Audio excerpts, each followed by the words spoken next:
seconds left. It's going to come down. Favor making a third as he looks up. Making a finds the draw three.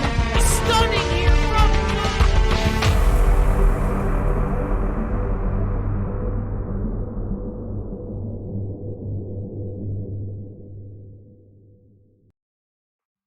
Hello everyone, welcome back. If you missed the first series, Eclectic definitely turned some heads up against One Shot, but One Shot still took away the victory 2-0, 7-4 on both maps. And now we move from Group B onto Group A with our top-seeded team in the league, ARIAL Arise, going against Achieve Esports, who have 3/5 of the Smoke Break roster we saw in Challenger League in Stage 1.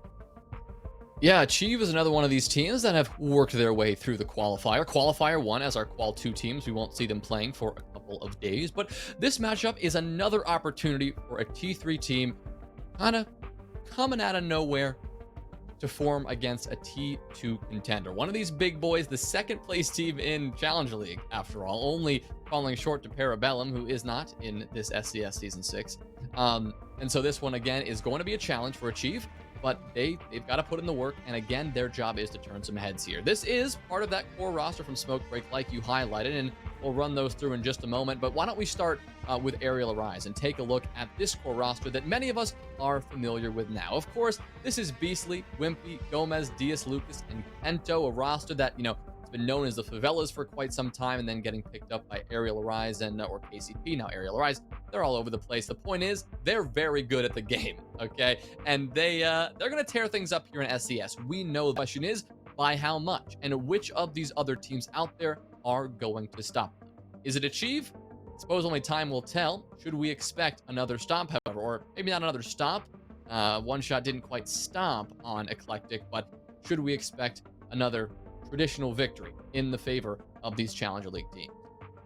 Yeah, and I actually just received word in my ear from the omnipotent, omniscient Ferme that one of the ARIAL Arise players, Gomez, in fact, one of the probably best fraggers in Challenger League, is not playing today.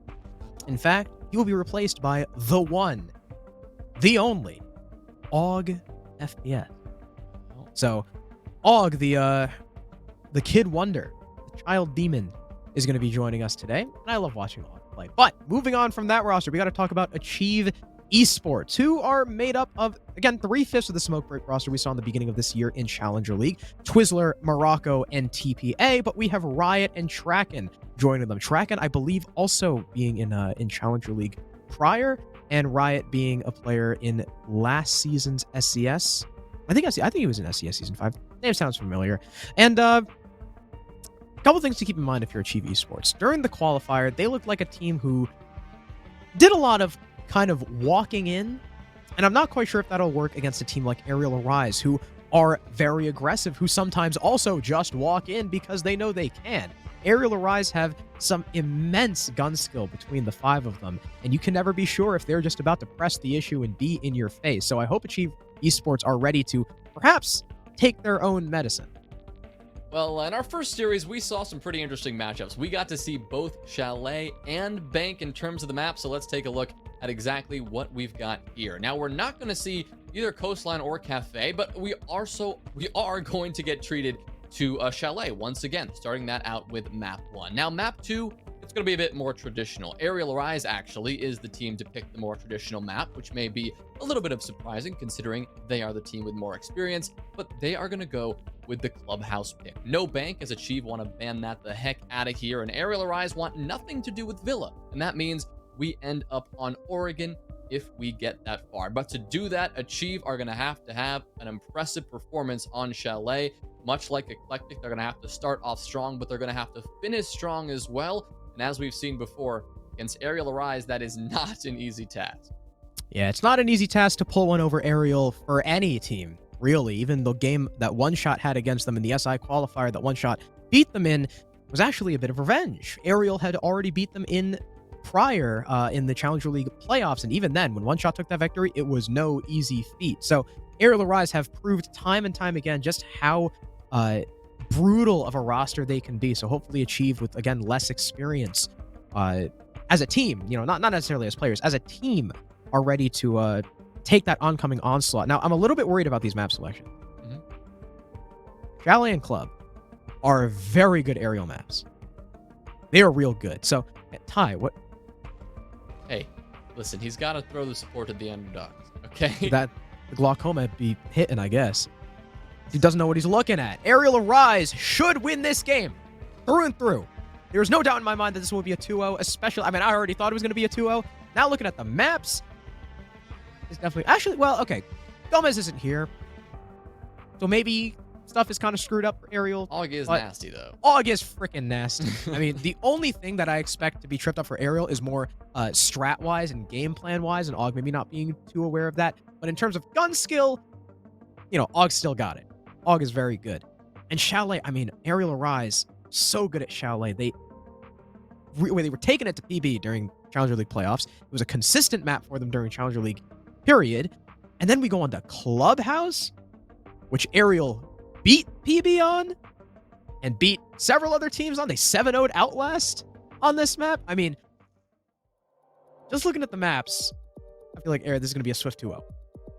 To be fair, I feel like we'd have similar reactions to a lot of maps in the pool because Aerial Arise, no matter where they go, they're an incredibly talented team. Gomez, Og, or neither, right? You're going to have a strong team regardless. And especially on Chalet, like you said, it's a frag-heavy map. It may indeed lend itself to a team of absolute gunners. Now, what we do know about Achieve is they're made up of a core of gunners, right? That smoke break roster, they never necessarily got down with that Challenger League meta of actually droning, a core component of competitive Siege, but they were good at shooting back. They did that quite regularly, and that's why they made Challenger League. That's how they worked their way through the qualifiers. We may see the same thing here. We got to check out our operator bans first. Of course, the Thatcher taken off the board. That turns no heads. The Nomad, we saw that earlier. That's not going to catch your attention much either. So maybe on the defense, we'll see something a bit more unusual. Wamai ban, certainly not unusual, but it is new for the day. Earlier in our previous series, we did see Wamai left on the board, and that enabled a lot of that utility game. We won't have that here on this iteration of Chalet.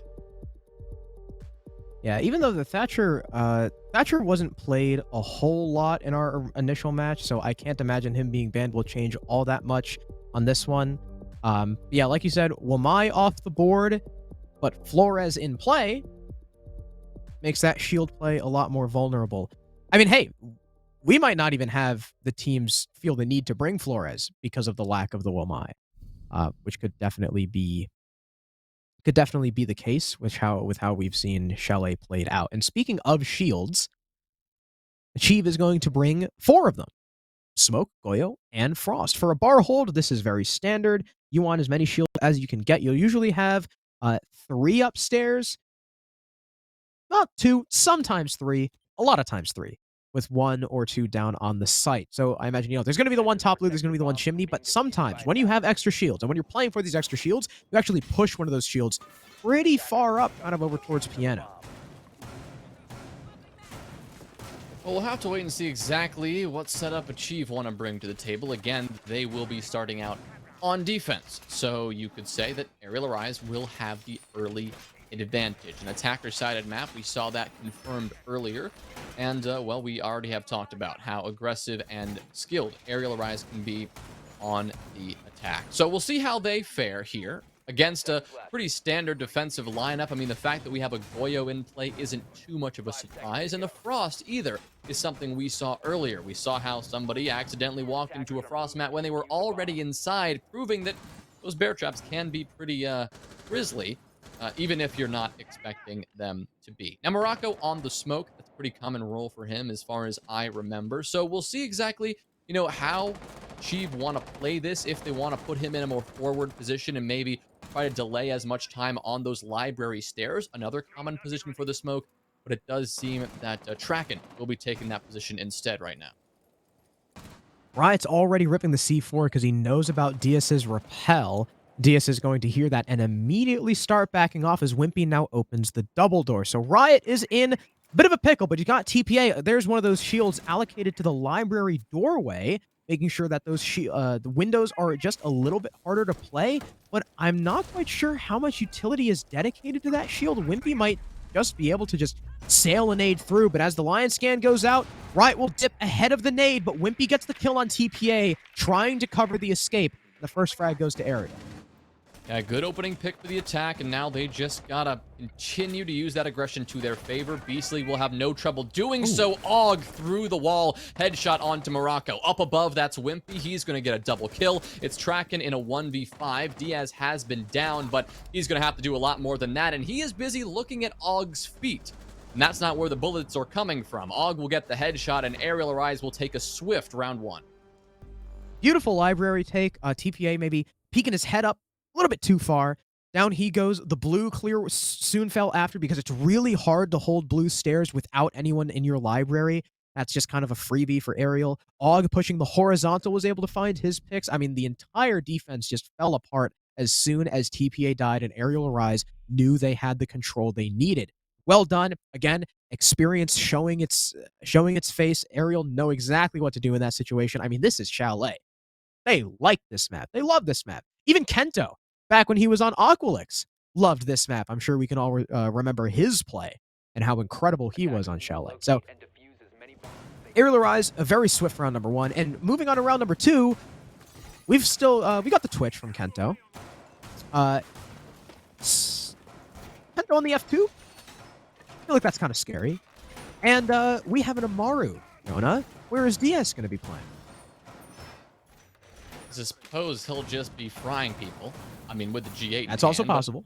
But you've also got a nice little master window that everyone loves to rappel on. Or up the hatch. That'd be funny. Oh, that could be nice as well. Honestly, nothing would surprise me at this point. We are only 1 round in, but you just saw the way that Aerial Arise were just moving around the map. With confidence is a mild way of putting it. And so Achieve now have to figure out a way just to slow Aerial Arise down. As simple as that may sound, yeah, it's not that easy. So we'll see exactly what they want to do here, and if Diaz just goes for a rush, Achieve are going to have, again, trouble slowing them down. Bringing out the Alibi is interesting from TPA. Maybe just wanting to whip out the MX4 Storm and just counter Gunners with Gunners.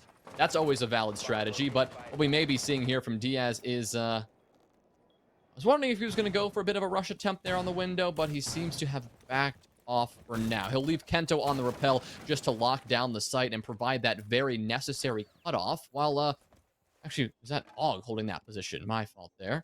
And it looks like the rest of the team will be gearing up for a Solarium-sided push. And solar pushes have become pretty popular with teams like Aerial Arise, teams like Parabellum, because it requires you to take very minimal control, but you still get a lot out of it. And oh, here's this Amaru. Okay. I want to see where Diaz is going to go. He's in the basement right now, solo clearing. There's no one for him to challenge, although Twizzler could perhaps become a victim. About to walk down the stairs. No, he'll actually go up. TPA is going to take a decent bit of damage. There's no one on the balcony for Twizzler to find. He'll make it back to site, avoiding the Amaru, but in the meantime, Wimpy has made his way in, and he's going to light up Morocco just a little bit, forcing the smoke out of closet as Diaz continues to hunt below. There is someone down there. It's the Jaeger, and they've got no idea. Easy pick for Diaz. Down goes Track, and looking for a second. They know he's there, but it's Og to find the kill. The dual LMGs with a very efficient roam clear. Aerial Arise with full solar control still have half the round to play with.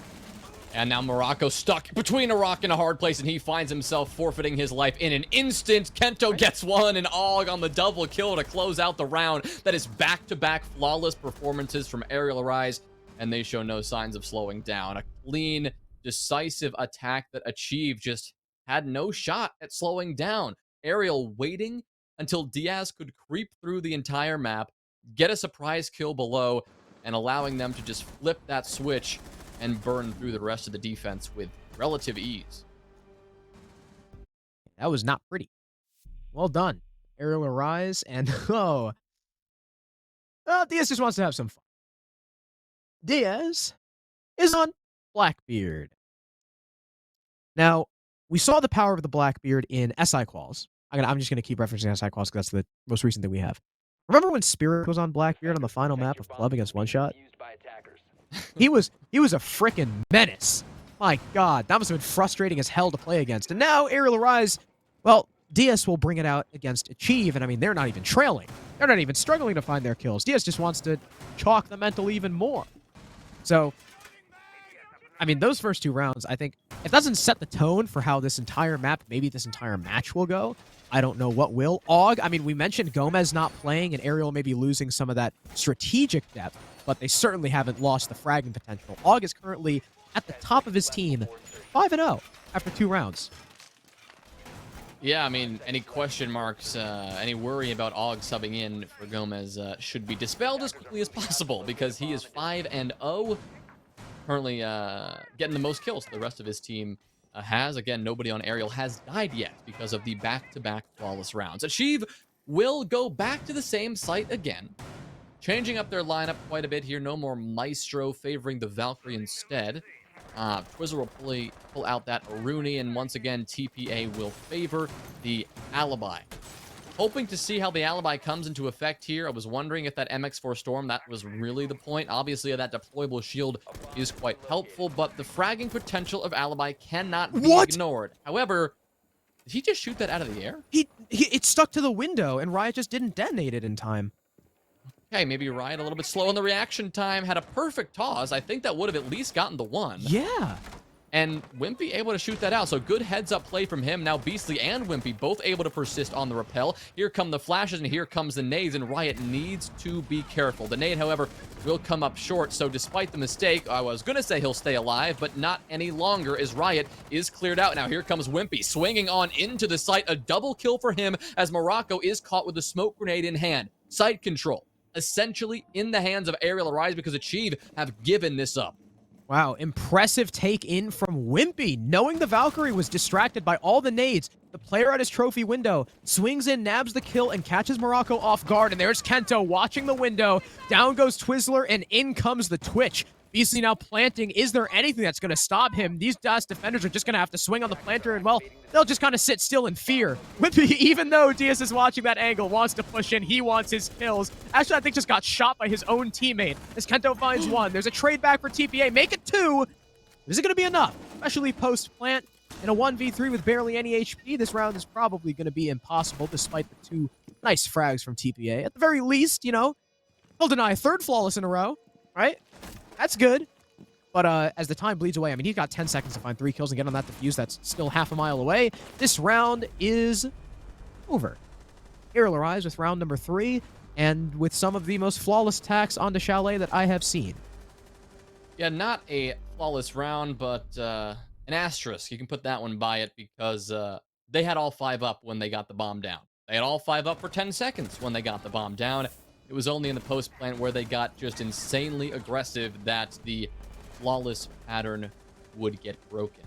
I was worried there for a moment that Ariel Arise would break that flawless pattern by killing themselves. I was worried that some team kill would come out because everyone was just holding left click, just running all over the map, but they managed to not kill each other, and that's big. Yes, I think this shot Wimpy in the back. You saw while he was pushing like up office, right? He got shot and he started like looking around wildly. I'm pretty sure Diaz shot him. Well, Ariel are, you could say, making a statement. This is Achieve's map pick, and Ariel are 3-0, consistent and confident. So confident that Diaz is now picking every operator he could possibly play. He's now going for the Glaz pick. So we'll see how this really factors in. The one thing I can say for Achieve is I'm glad we're finally seeing kitchen and dining. I was surprised we didn't see it in the last round because, again, repeat bomb sites just doesn't make any sense, especially in a matchup like this. But going to kitchen and dining is good for one reason. It is probably one of the more difficult sites to rush. It's one of the most difficult sites to get extremely aggressive on without the defense knowing that. The reason is the vertical play. There's so much of it. And the first floor can also have a good bit of extension and a good bit of that roam. So if Ariel Arise want to get as aggressive as we've seen in these past few rounds, Achieve will more than likely at least get an idea of what's happening before they're all dead. And at this point, you take what you can get because Achieve, they gotta try something because these 3 rounds, yes, it's 3-0 on Chalet attack and it's not the end of the world, but they have been brutal in the favor of Ariel. Yeah, not only have Ariel been slamming them hard, but they've been slamming them fast, too. I mean, these rounds have been over quick. Now, I'm very curious to see what is Diaz going to do. He's Glaz. He's been playing that carousel of operators. He opened the Rolodex and decided the sniper was what he wanted to play. And it looks like he's entering solo in the basement. That's definitely interesting. C4 goes out, but it's on the wrong window pane. So That's not going to kill him, but TPA will. He's playing upstairs. There is a refrag, but still, you lose Wimpy for Riot. Sure, that solar control almost in the hands of the attackers because they still got to deal with this alibi, but you lose your sledge. That vertical play that you were talking about that was just so influential on this site is no longer going to be available. Yeah, they're going to have a hard time holding this. I mean, yes, TPA can still stay upstairs and try to frag out, but that's a risky play when the site becomes a lot more vulnerable. But now our focus turns to Diaz, the Glaz, who's just working his way through the basement. Twiz, good shot there on Kento right before TPA could be finished off, but now Beastly is looking to change things around. He'll swing in, but he'll not be quick enough on the draw, and TPA will add to his kill tally here, joining Twizzler, a combined 5 kills between them, the only players on Achieve who found the scoreboard thus far. Both Diaz and Og have found the scoreboard, but now Diaz is trying to pull out the dastardly maneuver. He'll go prone, spot out the feet of Tracken, but can't quite finish off the kill. Og gets 2, just walking into trophy, a triple kill for him on the round, and he knows exactly where one more is positioned. He'll impact open the floor and look for this kill onto TPA, who sits above. Wait a minute, do both defenders still sit above? Yes, they do. TPA and Twiz are above, and Og has control of the site. The one problem is he doesn't have the diffuser, and he's going to have to get that back in his hands. A camera on him and 2 defenders holding his crossfire, so he's got to be careful about how he plays this. He knows they're both upstairs still. He has not heard a drop. But as the camera spotted him out, Twizzler moves up front. He knows that these close-range engagements is what the Mute is built for with the shotgun SMG-11. Now, the spam through the floor is going to make Twiz back up just a little bit, but only for a second. He's going to get aggressive, fire the shotgun shot. It will miss. Og is aware of the alibi, but can't land it. Twiz finishes him off, and Achieve finally take their first round. All right, closing out a round that it looked like they should win. It was really TPA on that top floor, Twiz as well, who got a nice shot. Which honestly changed the course of the round, because had he not hit that stinker with the SMG-11, you would have had TPA quickly dealt with, and TPA would not have been able to get the final kill and assist in that final engagement. Now, timeout taken here. Not sure exactly whose wants the pause. I doubt it's ARIAL, right? It's probably Achieve, because ARIAL's confidence is clearly high. I don't think they mind that they lost a single round on the attacking side, but Achieve, they do mind, and they would like to get a couple more back. They see what it's like to win a round now, and if they get one more, that's a job well done on Chalet defense if we're talking round economics. Yeah, I mean, 4-2 is still not bad, but I think ARIAL Arise were definitely getting ahead of themselves. I mean, that was overconfidence through and through in that round. You could just tell by the way they were playing. But now Diaz is on a much more standard operator. He's butt. And they've got double the software. Not only do they have the nades from Wimpy, but I'm thinking maybe Diaz is going to go below and dining and kitchen, right? Clear out those roamers. Start getting some upwards vertical momentum with that butt. That could certainly be an interesting take for ARIAL. I haven't seen a lot of master takes like that, considering so much of the defense is centered around like piano, where you can't do anything about. But you can certainly flush out some people playing aggressively in office, take out the closet player, you know, anyone kind of back towards master or solar you can mess with. So this buck might be a cool pick. Or ARIAL Arise are still really confident and Diaz just wants to play the C8. That's also a very distinct possibility. Yeah, who knows? I mean, clearly they're favoring the fragging operators when they need Kento. I mean, bringing out the Twitch, it's always an operator that you debate the utility of, but nobody questions the power of the F2. Obviously, Kento hasn't quite found the scoreboard in the way that Og has with that LMG or even Wimpy, but still, you know, looking to put up some numbers and continue that aggression. Now, Achieve, after the timeout, they're going to make the decision to head to Master and Office yet again, continuing to avoid Bar and Games since that first round. That's another decision that I can get behind, because Bar and Games is very easy to play aggressively. You can take Library from a lot of different angles, go really quick with the utility dump, and just sprint your way on in. And same thing goes for Games itself. There is a massive window into the site after all, so you never really know what ARIAL are going to pull out. But Master and Office, it's not as easy to, you know, full sprint your way on in, but as we've seen from ARIAL Arise, they can take this site aggressively, and they have indeed taken this site aggressively on 2 separate occasions, both in round 2, a flawless round, and round 3, a near flawless round. To Achieve, having talked things over, they'll be looking to correct some of the mistakes they've made in the past. Kraken is getting bared down upon right now. And he's going to wisely get the hell out of there. Good decision by him. I would not want to challenge that roam clear. Not with people coming from like 3 different directions at once. He'll join, I believe that was Twizzler down below. So you got 2 people downstairs.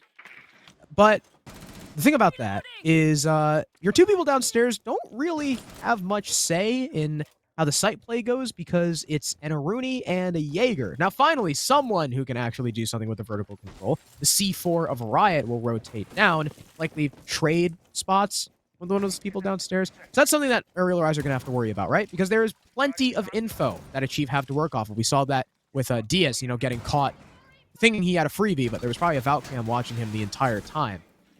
Those Valcams can come into play for that C4, but as the shield goes down into Piano, that C4 might not matter all that much if Aerial still have, you know, ample time to recollect that diffuser.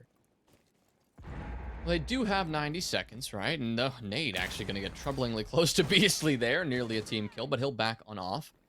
And with this 90 seconds that they have, they can do just about anything. Right now, they're still contesting angles. They're still taking gunfights, and Kraken is going for the wide swing. That's enough of a distraction to enable Riot to get a kill, but Beastly, knowing where Riot is coming from, given he was detected outside, will get that kill in response. Now he'll stick the diffuser through the smoke. He doesn't seem to mind. Somehow, that smoke actually didn't catch him out in the corner, making this into a quick post plant. Kento is just in the middle of Piano. He'll take down TPA, he'll take down Morocco, and pistol in hand, he's looking for Twizzler. Twizzler will avoid that final blow, and now he'll whip around with a kill of his own. Finally, silencing the Twitch.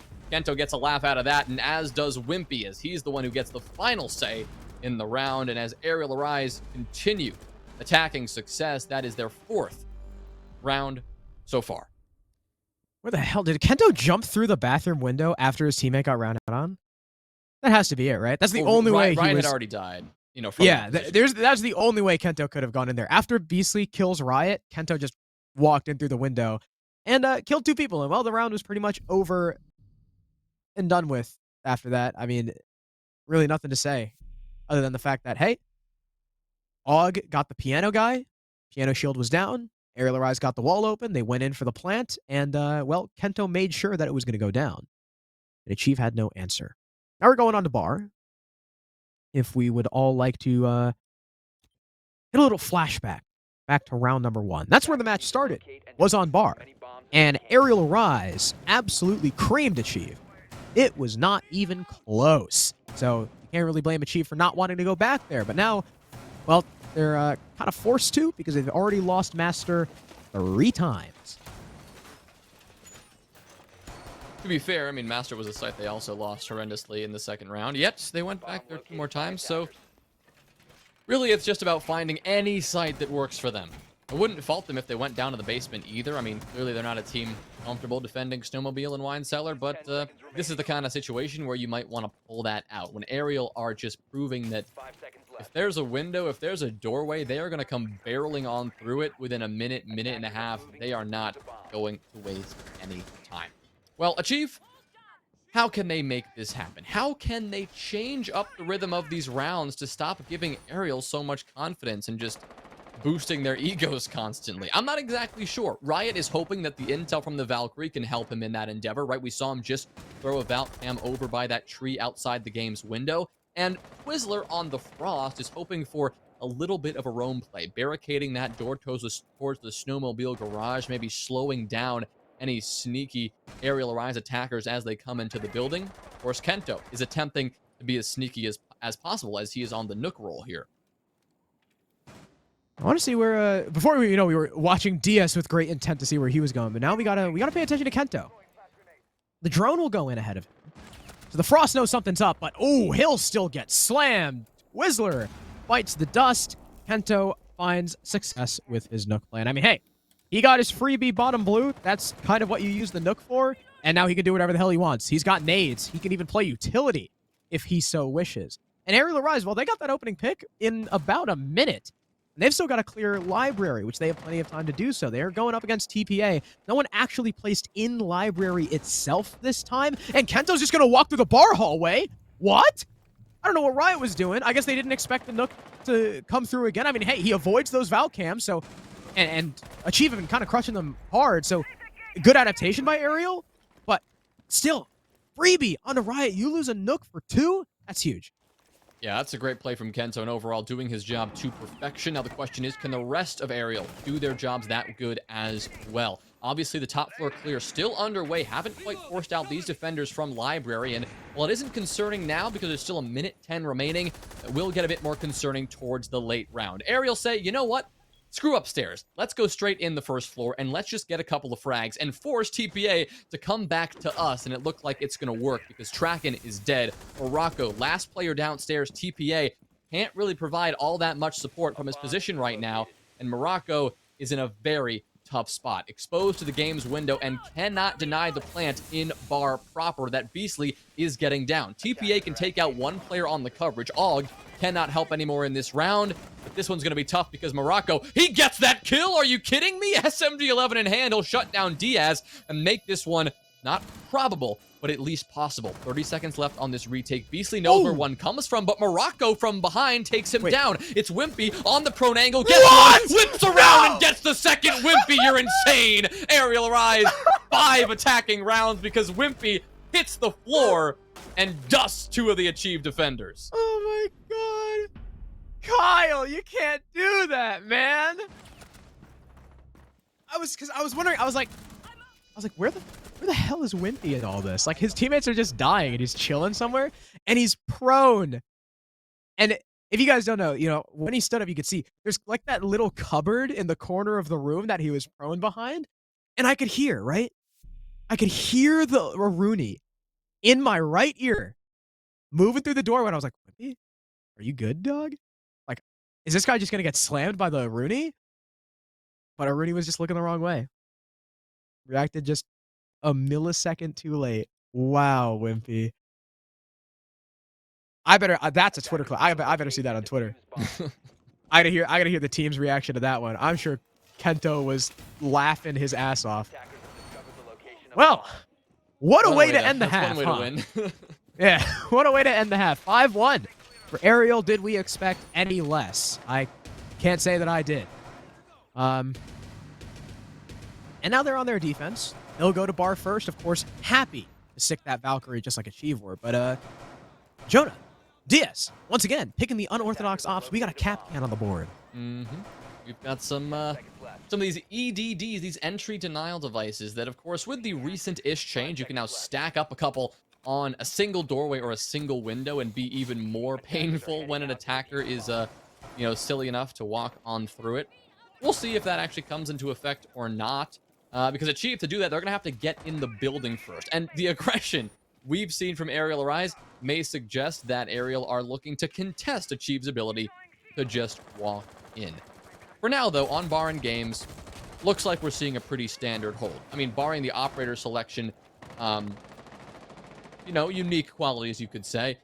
We've got a pretty standard top floor hold from Arial Arise. No shield on the top of the blue stairs. Instead, a shield over by that Vines window. C4 going out, but nobody's there because Riot has since backed on off. Lion Scan goes out, trying to see where any of these defenders are located, but really no action yet. Despite the kerfuffle in the early round, we've got, honestly, a standstill with these teams trying to figure out who is going to get this first pick. Arial, desperate to get it, already have wasted 2 C4s. That's pretty good from Achieve. He still got one, though. You know, Beastly still got one in his pocket, so it ain't over yet. He could still find his mark. Wimpy's also holding a long angle, and I think Hibana just shot his ex-Kairos into an electrified wall. And Traken is going to solo entry right into Wimpy. There is a trade from TPA, luckily, but you're still losing your sledge. That is a set of nades gone. That is not great, but TPA's on for 2. Kento whips his shot on blue, and on the upstairs, control goes the way of Achieve. Yeah, Chief turning around in their favor. The second time we've really seen them hold an active advantage of 4v3. Only a one-man advantage, but an advantage nonetheless. And with this, all they've got to do is now turn their attention towards the site. Focus on the objective and not get tunnel visioned on finding these frags. Beastly, what a shot there. A pixel towards the game's double window, and that'll get a kill. Another pixel to find, but it's Twizzler who wins out in that engagement. So again, Achieve maintain the edge. Diffuser is still outside, though, so when Achieve want to go for this plant, they're going to have to take the time necessary to go grab that, and Twizzler will deem now the time necessary. At the same moment, Riot will pick up a kill onto Og. TPA, he'll get a triple kill on the round as he rolls his way through Diaz, so Achieve will start off their attacking half with some success. That's good to see. Finally taking one back. Maybe stunting a bit of the momentum from ARIAL and their attack. You know, again, we talk a lot about how during the qualifier, Achieve kind of just walked in. And it worked for them this round, right? Wimpy, Tracken just kind of walks in. Wimpy kills him, but there's a refrag. TPA, he gets Wimpy, and he just keeps the ball rolling. He just keeps moving on through, and eventually the bodies fall. Achieve have that man count. They start pushing in, and ARIAL can't fight back. So, well put together round for Achieve, just kind of in the gunfight department. They took their ones, and they won them. Not a lot to say about that. Now, ARIAL, taking us to a little bit of an unconventional bomb site. We're going to the basement. And DS is Doc. Oh, my Lord. All right. I have not seen a Doc in a hot minute. Why would you? Because he sucks. Because Thunderbird is now a thing. There's Yeah, literally and no Rook- reason to pick Doc ever. Rook literally just increases your HP now for your whole team. And Thunderbird literally does Doc's job just better with an Yeah. AR and a Nitro Cell. And a 3... What the heck? Well, Diaz is clearly feeling good, feeling confident, and Listen, wants to... listen, yeah. it's for the 1.5. Thunderbird doesn't have a 1.5. True. Good. You can justify it some way. But the stims, we know for a fact that those are going to be useless. Maybe Diaz is going to use them to juice himself up before he goes for some sort of a dramatic run out. I would not be surprised by anything, honestly, from this hooligan at this point.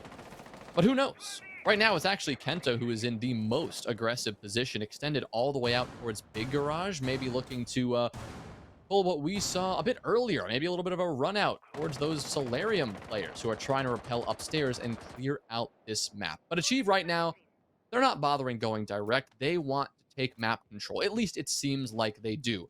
You've got your solo windows open. You've got your bathroom window open, and a C4. Oh, no. C4 knocks him back, and here comes the run out from Kento. He'll get one. Twizzler responds, and Kento decides that one is worth it. But what was funny about that is I believe the C4 scared Riot. He took one step back, and he fell to his off. death. Of course, the Finka can now revive herself, much like the Zofia of old. So he's back in the fight. I honestly thought the run out from Kento was going to be to grab the downed Finka, but he ended up running out of the solar repel people anyways. And I mean, hey, Hibana, that's a pretty damn good pick, especially for a garage defense. That hard breach is oh so necessary, and you no longer have any. That was your only one. So ARIAL sitting pretty in a 4v4, minute 45 to go, knocking off probably the most important attacker for this push. Kraken's got a nade in hand, it looks like. The Finka is just going to simply walk in. Right, taking the fight will lose to Diaz. Diaz looking for more, but he'll eventually get felled by the TPA, or the LMG of TPA. Make it a second for the Zoe.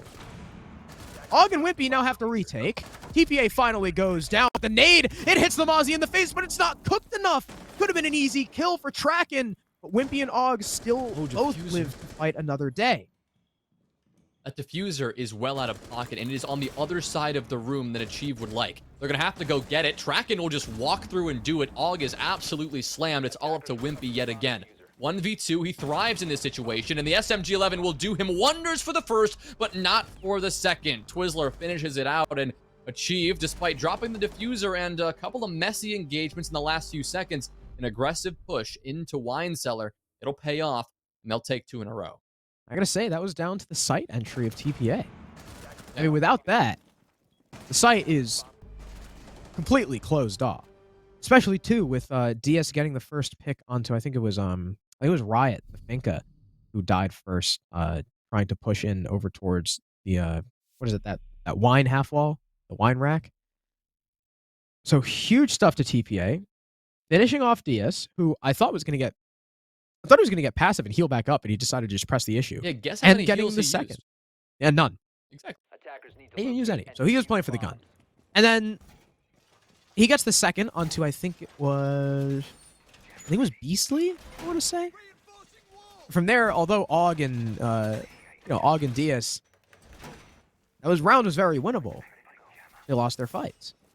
Og peeking up over the little suitcases and connector, got headshotted by Traken, and there was a crossfire being held by the last two Achieve players on Wimpy, who was kind of stuck in blue.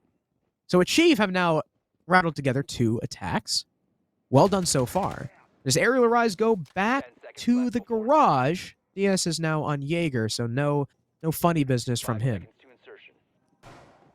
Yeah, keeping things serious. I mean, they lost 2 rounds in a row, and if that momentum starts to slip away, Chalet attack, I mean, it is very momentum heavy, right? And this map can get aggressive, and Achieve are forcing that aggressive narrative. I think Ariel have smartly realized that, and at least for this round, they are going to keep things civilized and composed. At the very least, in terms of their operator selection, we don't know who's going to come running out and sprinting at Achieve this time. I mean, that could always happen. After all, Og is holding a very aggressive position and already trying to get a couple of fights going with Achieve as they maybe enter their way through Trophy. The only entry has actually gone in straight into the basement this time. Achieve taking a bit of a different approach. Last time we saw how they worked their way from the top of the map down to the basement. This time it's a direct entry into Big Garage and early fights happening between Wimpy and the onslaught of attackers coming in from this wine cellar north side.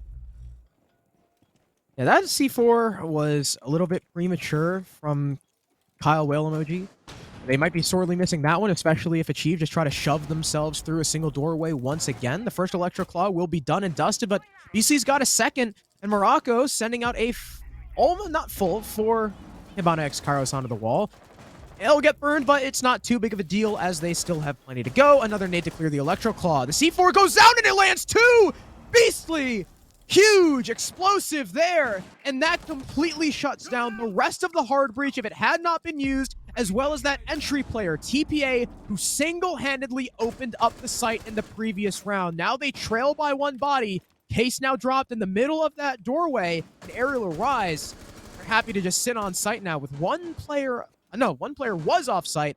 Og comes back to help you to, assist in the cause and make sure that these site players don't get overrun by someone walking through the doorway again.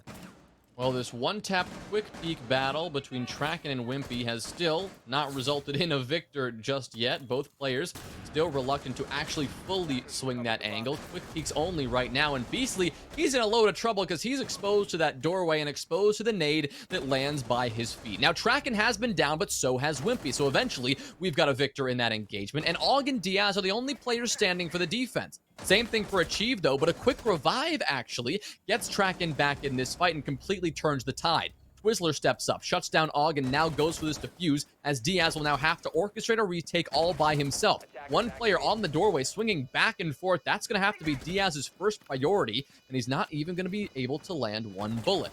Now, with under 40 seconds to go, he's got to get this bomb defused, and he's got to find 3 attackers before he can do it. It's not looking good. The long angle nets nothing. The close angle nets 1. That's Traken gone, but Twizzler is there for the trade. Achieve. That is 3 in a row on the attack, and they are looking good. Yeah, interesting. Achieve on their attack have been very efficient. Their entries have been rather clean. Seems like both times Aerial Arise try to defend this site, they just can't stop people from simply walking into wine. Right through the doorway. I mean, it's impressive. I don't know what it is. But somehow Achieve always time the push perfectly. They lose maybe 1 body going through the door, but everyone else makes it in, and it seems like Aerial Arise just aren't ready for that. They kind of drop the control and then are surprised when Achieve take it and lose all their fights because they're stuck in blue or stuck in connector, and you afford Achieve just this wide open space to play with. So kind of questioning that from Aerial Arise. They haven't won bar either, which will be their next site. They lost it in their first defense because TPA, again, got a 3K as Zoe, entering in the top floor. Achieve are doing just what I said they would do. Sometimes they just walk in. And I thought Ariel would be ready for this, but they're getting tripped up. And that turned to a more serious mentality. I mean, it came in the last round, but it's going to have to stick around here because Achieve, they have bridged that gap and reduced the lead to only 1. Quick rehost here while we get a player who's having a sound bug back in this lobby, but I think he is almost good to go, so we can dive right back into it. But Point is, Aerial Arise have lost the lead, or not lost the lead, but at least lost the momentum and the confidence. The lead is still theirs. They still have a 5-4 advantage over Achieve right now, but when it comes down to it, Achieve hold cards, it seems. They're on attack. They're rolling through this defense. And Aerial, they couldn't lock down bar in games. They went to Wine Cellar twice in a row, and they couldn't win it either. A team as experienced as this, if they're going to go to the same bomb site back to back, you expect to see some effective adjustments, and we didn't just see enough. Now they're going to change it up again and maybe go to a different bomb site, back to bar in games, actually. So, again, a chance for them to adapt and change things up. But Achieve, they theoretically don't have to adapt anything. They just got to keep on chugging along, because at the pace they're moving, this one could not only be tied up soon, but they could be on match point soon. Yeah, Aerial Rise need a lot of tidying up. They need to do some spring cleaning with their defenses. And again, I don't know if it's maybe the loss of Gomez is impacting them more than I thought it would, and their game plan and strategies aren't completely as well thought out because AUG doesn't have full knowledge of them. But I don't know. Achieve's attacks have been potent, to say the least, especially people like TPA. But that last round, we really got to give it up to, the other three.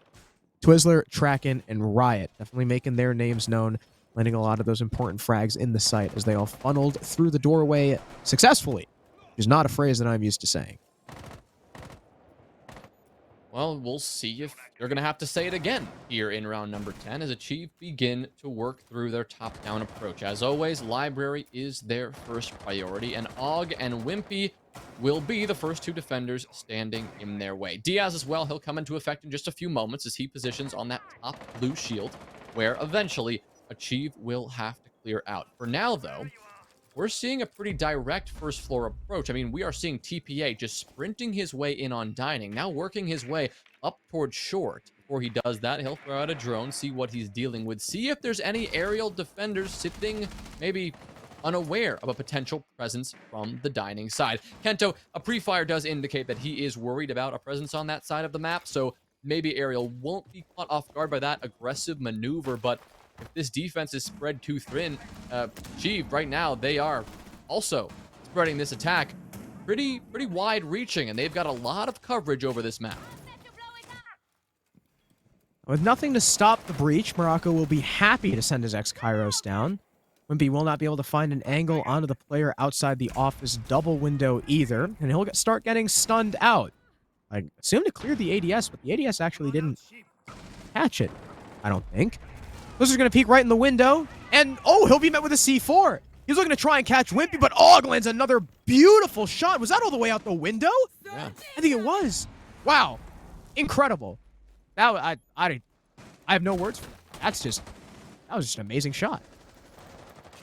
Well, now he'll be looking to find more, as will Wimpy, actually getting more aggressive. Morocco holding an off angle, but somehow surviving and allowing Riot to get the crossfire and shut down Wimpy, who really wanted to get that kill. So the top floor pressure will now be up to AUG. It's him against 3, and he has no escape. Instead, he'll just fight his way out, securing a triple kill, but he wants to stay around a bit longer. That poor decision will result in him finally be taken out, but he has worked very hard to do proper damage to Achieve on that top floor. Morocco is 1 HP, and TPA is really the last hope for this Achieve attack. They have to find 3 essentially full health aerial defenders, all of whom are back on site and who are playing a little bit more passively. Combine that with the fact that we have 15 seconds left on the clock, Achieve have quite a tall task to accomplish. TPA has got to get moving. At least Morocco and TPA now pushing through this single doorway down the main stairs. One player taking care of the second, trying to fall to Kento. No, Kento wins the engagement. Wait a second here. Bearing 9 will get a kill, but Trip Heroes, Diaz, all he's got to do is round the corner. Valiant effort from Morocco, but Aerial Arise take it nonetheless. Yeah, good top floor hold.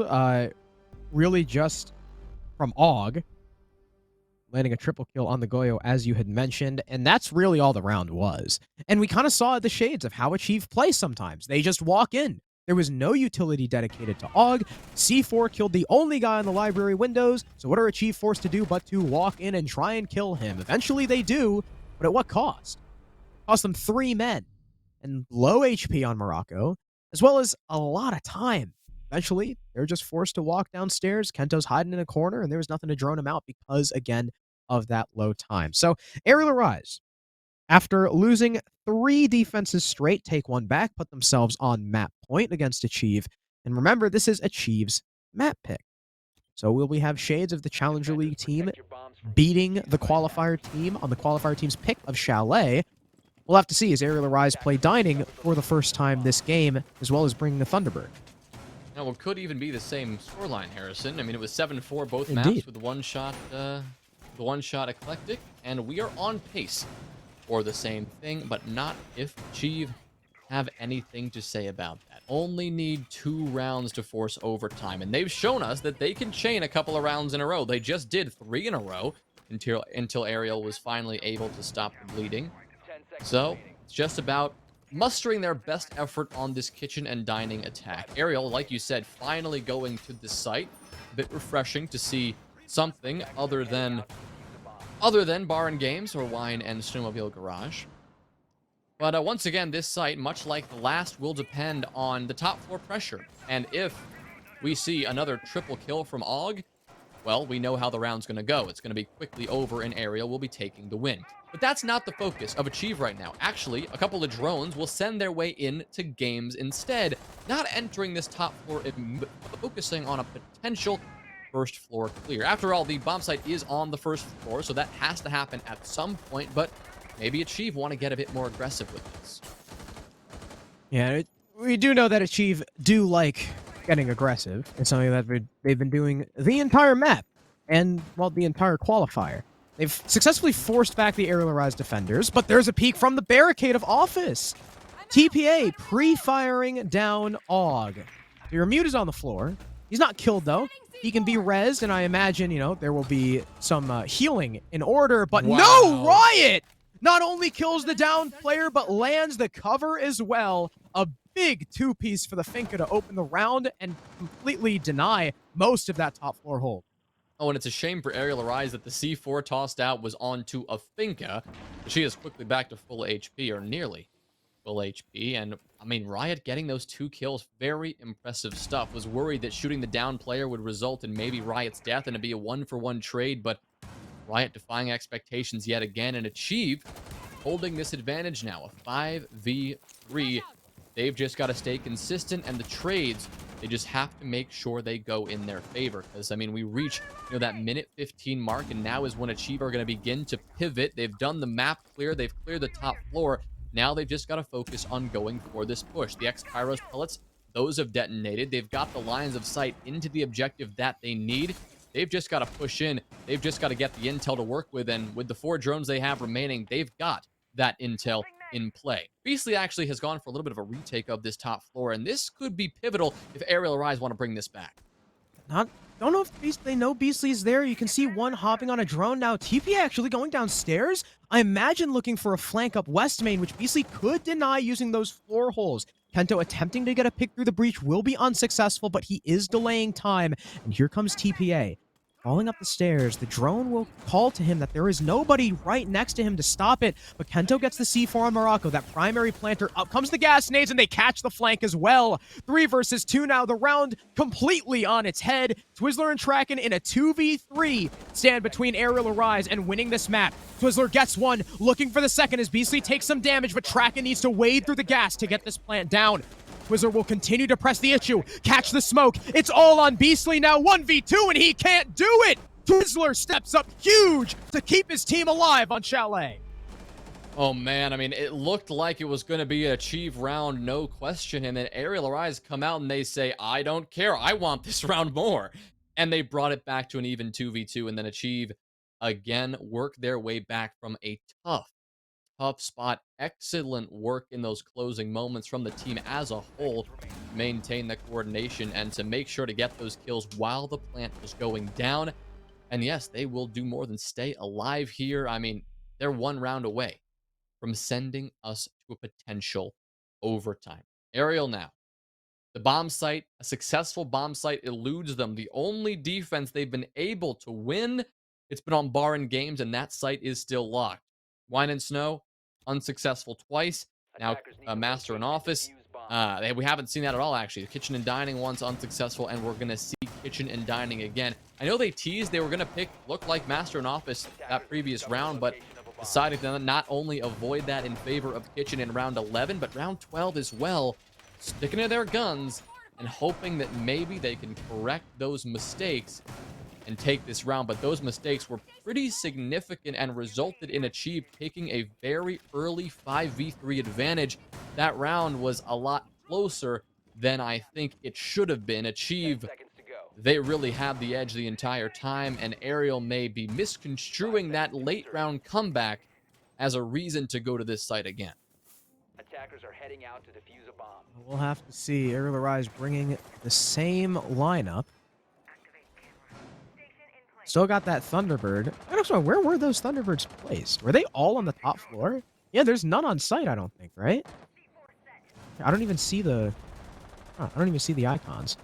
Early C4 goes out, though, from Kento. I mean, that was a C4 that killed the initial planter, and it's no longer going to be available. I think that's a little bit of a waste. I mean, you still got 3 more, so not the biggest deal in the whole world, but Kento's one of those site players. He's not one on the top floor who has, you know, that heavy risk of staying up here and dying. So, I don't know. I mean, that C4 was a big reason why ARIAL Arise started to bring things back, and they don't have that anymore. Well, nobody has the opening pick either. I mean, this was around the time in the last round where Achieve finally found that scoreboard early.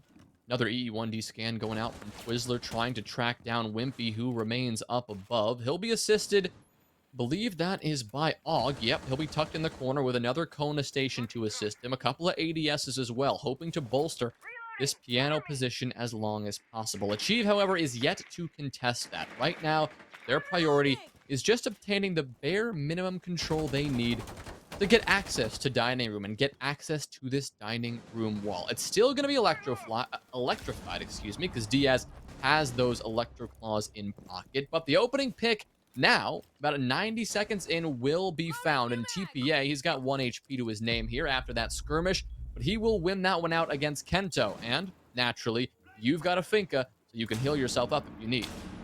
And Diaz wasting another Nitro Cell. Now, if you're ARIAL Arise, you're 2 down. The only 2 C4s left are upstairs, and Traken is on the hunt, already pushed up to the piano black wall.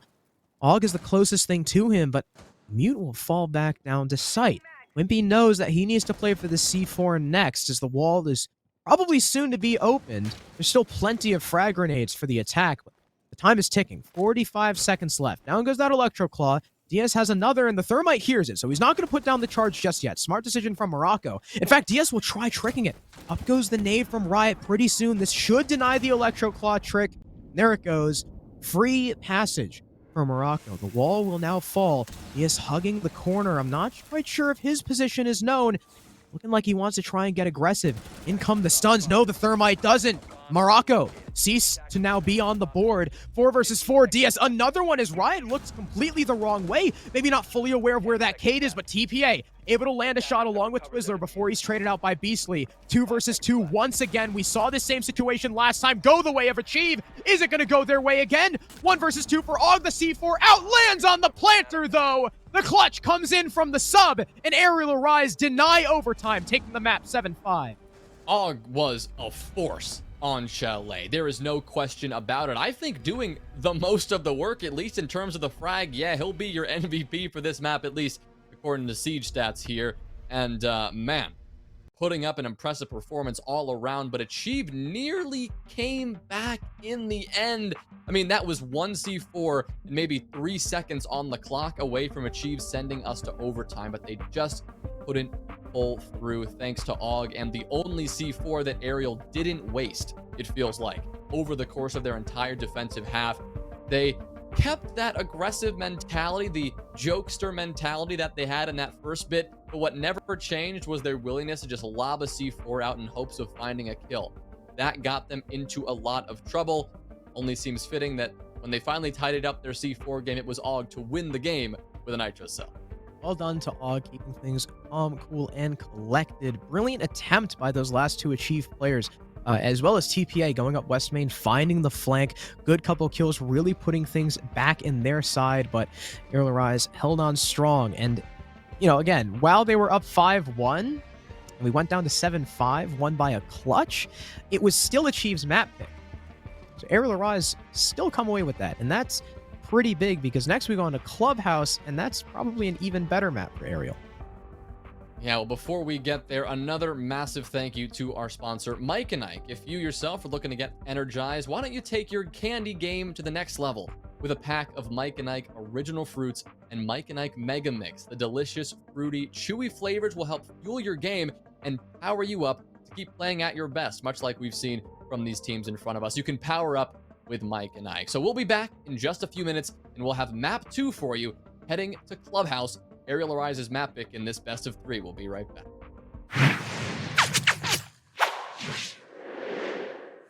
Hello, my name is CPA and I play for ESPORTS.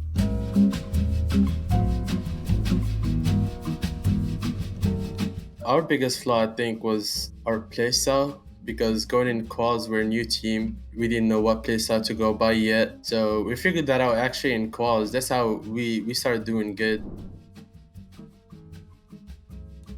So we're kind of a new team in general. I feel great about my team right now. Like, we all like doing great. You know, coordination is on point. We all talk to each other. It's really good right now. So right now, I'm the entry, me and Riot. Actually, we just switched up the roles for Trace and Twizzler. They weren't feeling like comfortable in their roles, and we just switched them up. And Morocco's our hard breach. So Twizzler is on flex, Trace is on flank watch, and me and Riot on entry. And Riot is actually our IGR right now, and he's been really doing a great job. We're just gonna do our homework, you know, like, you know, if the team's aggressive, passive, whatever, like however they play, and then just focus on working against it. And I think that's how we'll be ready for different play styles in CL. Actually, I used to watch TSM and I really got inspired. You know, I used to watch all these gunners just like walk through everyone. That's how I started playing competitive, actually, because I just wanted to like play like them. I actually just got normal habits, you know. I wake up, do aim labs, hop on the T-Hunt, just warm up, maybe play some ranked sometimes so I can just like, you know, play against actual people. All my boys are like CL already. They've been in CL, most of them, like Twizzler, Morocco, Trace, all have been in CL. Riot soon, I hope. And yeah, so I think they all see already. They know what they're doing. You know, they played the game long enough to know what they're doing, and they all got experience. I think both in our group, both teams are really talented. You got Two-Face, you know, T3 prodigies on that team. They're just going crazy. And then you got Aerial Rise on the other hand. They're just, you know, a nasty player, been in CL, got experience on all that. So I think it'll be like hard to beat both of those teams, but I think we can do it. I'm just a standard guy, vanilla. Sometimes I like coffee flavor, but you know, depends on the mood. You know, I just started hitting the gym recently, or it's been like a couple months now. So I've been doing that, playing some soccer, football. Cowboys fan, by the way, you know. I just recently watched The Ultimate Gift. It's really great movie. It just like makes you want to be a different person, a better person. And that's why, yeah, I really like it.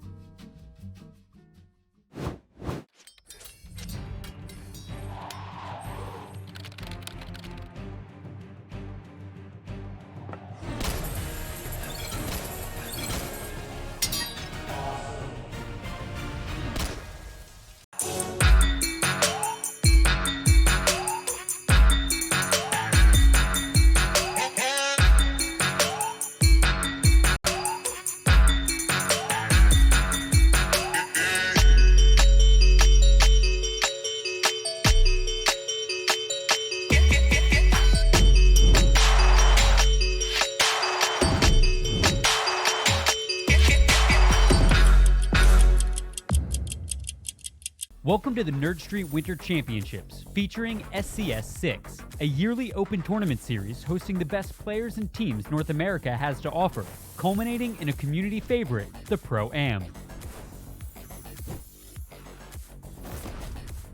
So let's discuss format. During the Winter Champs season, SCS6 will consist of 2 stages, where each stage begins with 2 open qualifiers. Once Stage 1 is complete, there will be an additional tournament offering 1 more qualification spot prior to Stage 2. Through participating in SCS6, players will acquire leaderboard points and cash prizing.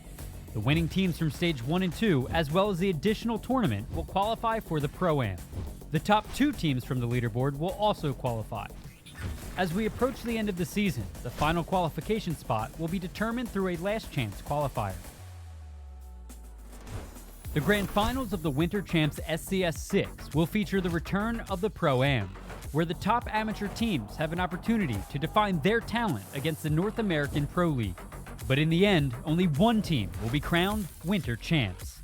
Sign up today and make history.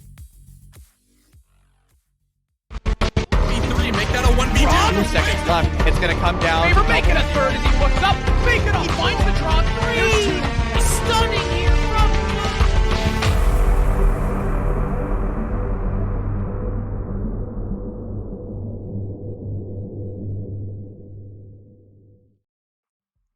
Welcome back. Map number 2 between Aerial Arise and Achieve is up next. That'll be Clubhouse. But if you missed map number 1, Chalet, although Aerial Arise were up 5-1, Achieve very nearly came back.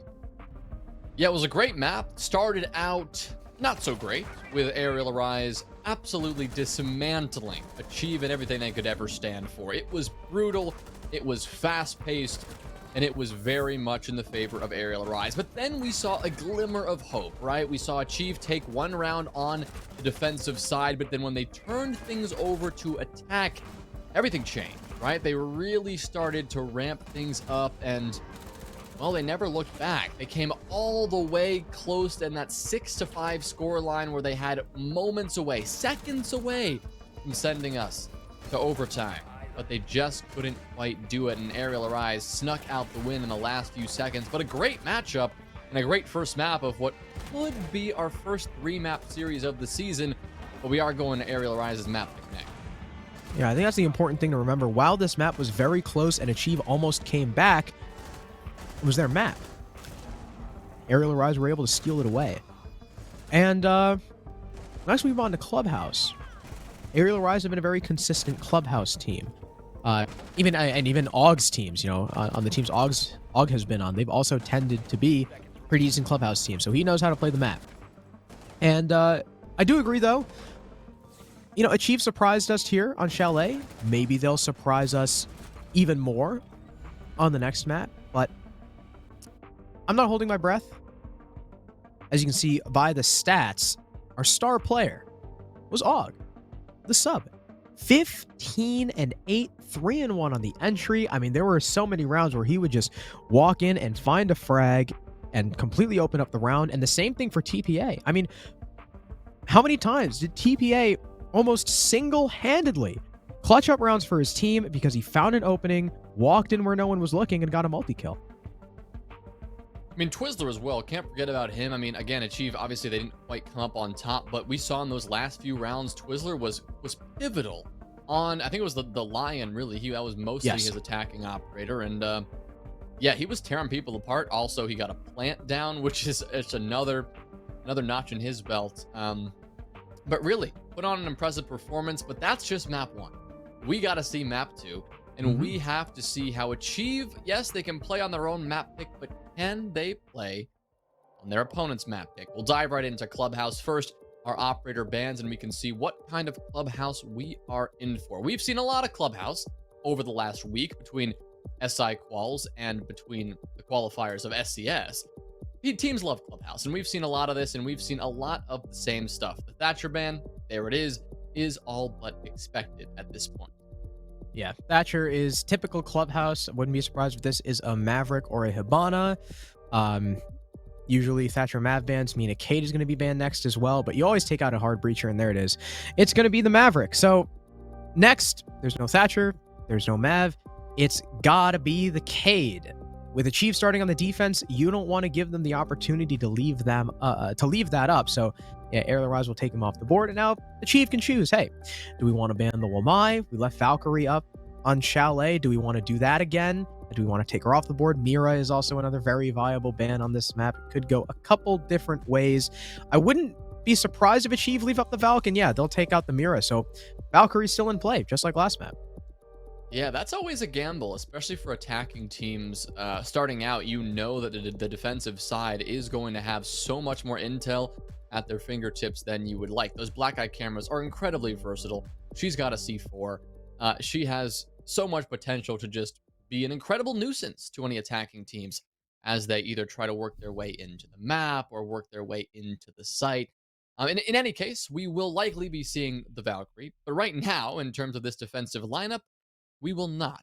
Jim and Bedroom is probably the site that you're allowed to not bring the Valk. It's something that you don't always need unless you throw those cams outside, but it turns out we will be seeing that 6th pick. Tracken will wisen up and switch over to the Valkyrie from the Aruni, favoring those black eyes instead of those Surya gates. But other than that, both lineups are pretty standard. Maybe the one surprise is Kento.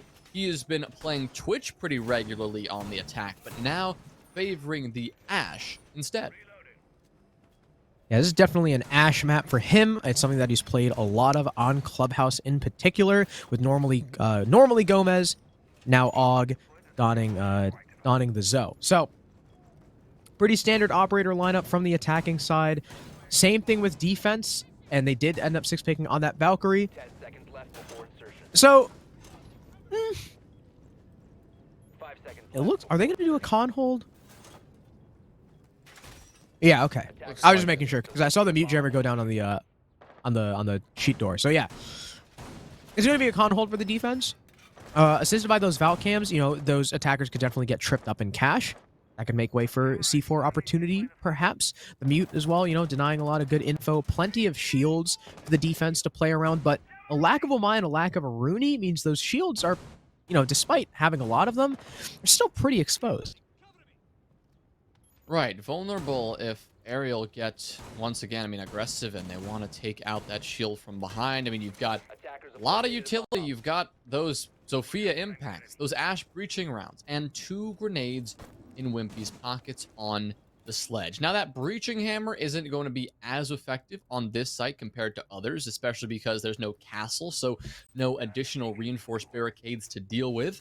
But there'll be a lot of other things that Ariel will focus on, being one, the Thermite. Can't run the Maverick. Obviously, don't have to worry about any Electro Claws because Kaid is banned, and the Mute Jammer having that dealt with quickly means that the Jacuzzi wall has now been opened wide. Their next priority will be getting some pressure from elsewhere, and more likely than not, it's going to be about dealing with this construction pressure, but hard to do that when you've got a defender swinging you. TPA jumps out onto Metal Balk, deals with the highway player, shuts down Wimpy, but quickly traded back. Diaz heads up play, holding the Jacuzzi repel and shutting down TPA as a result.